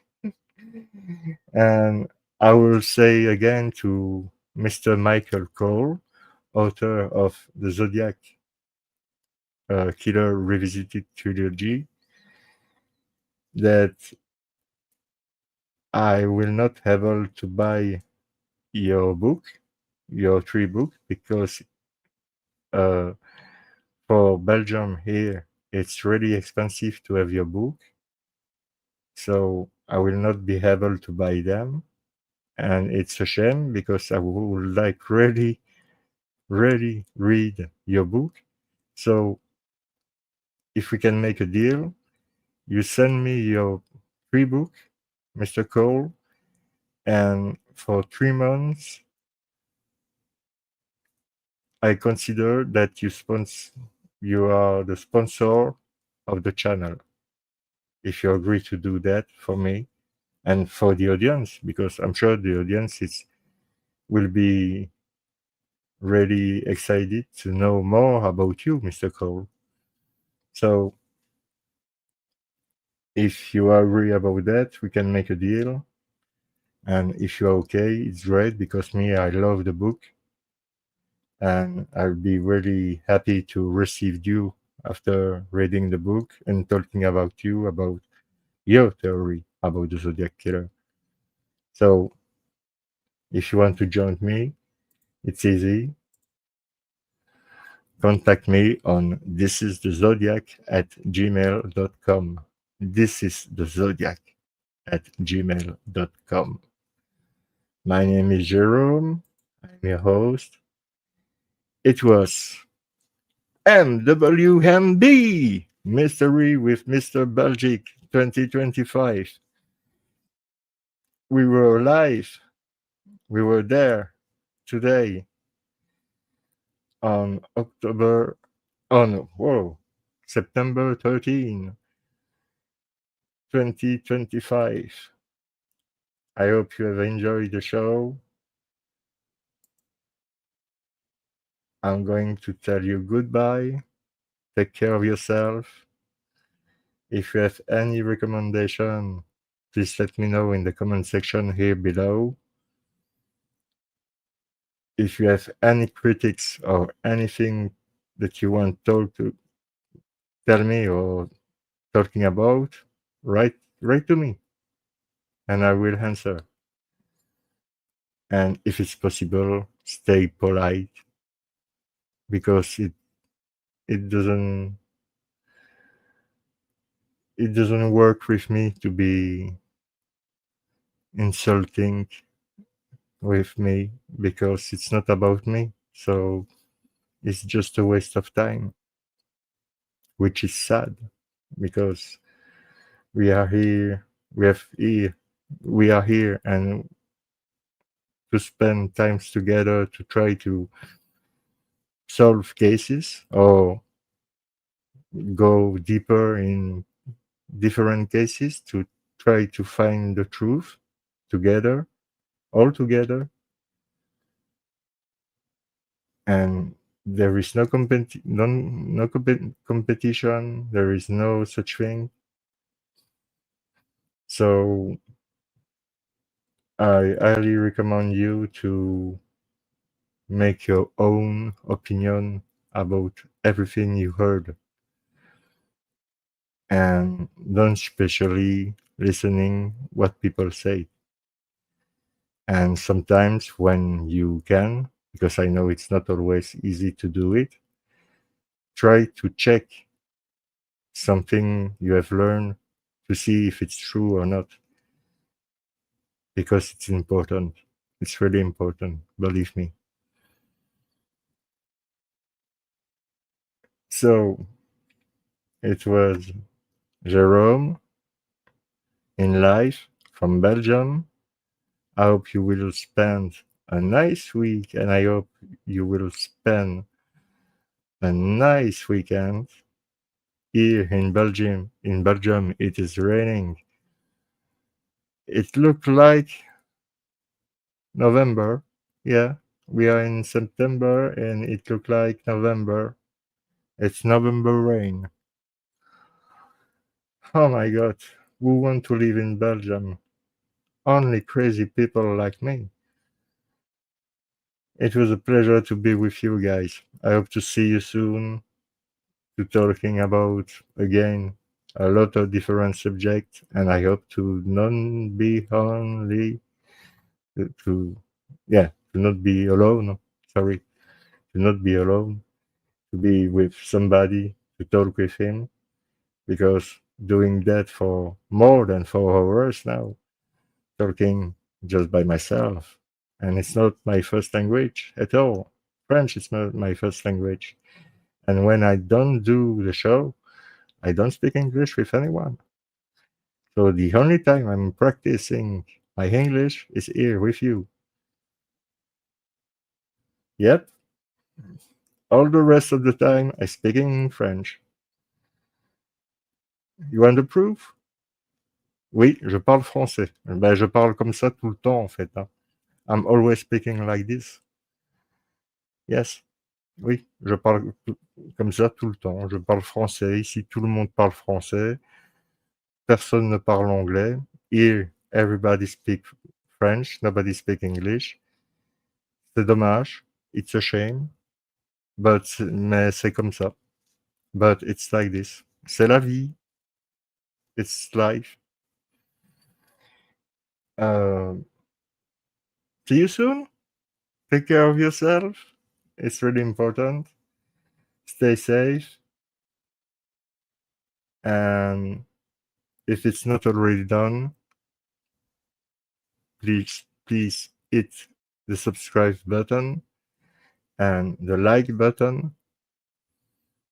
And see you soon. Take care of you, my friend. Take care.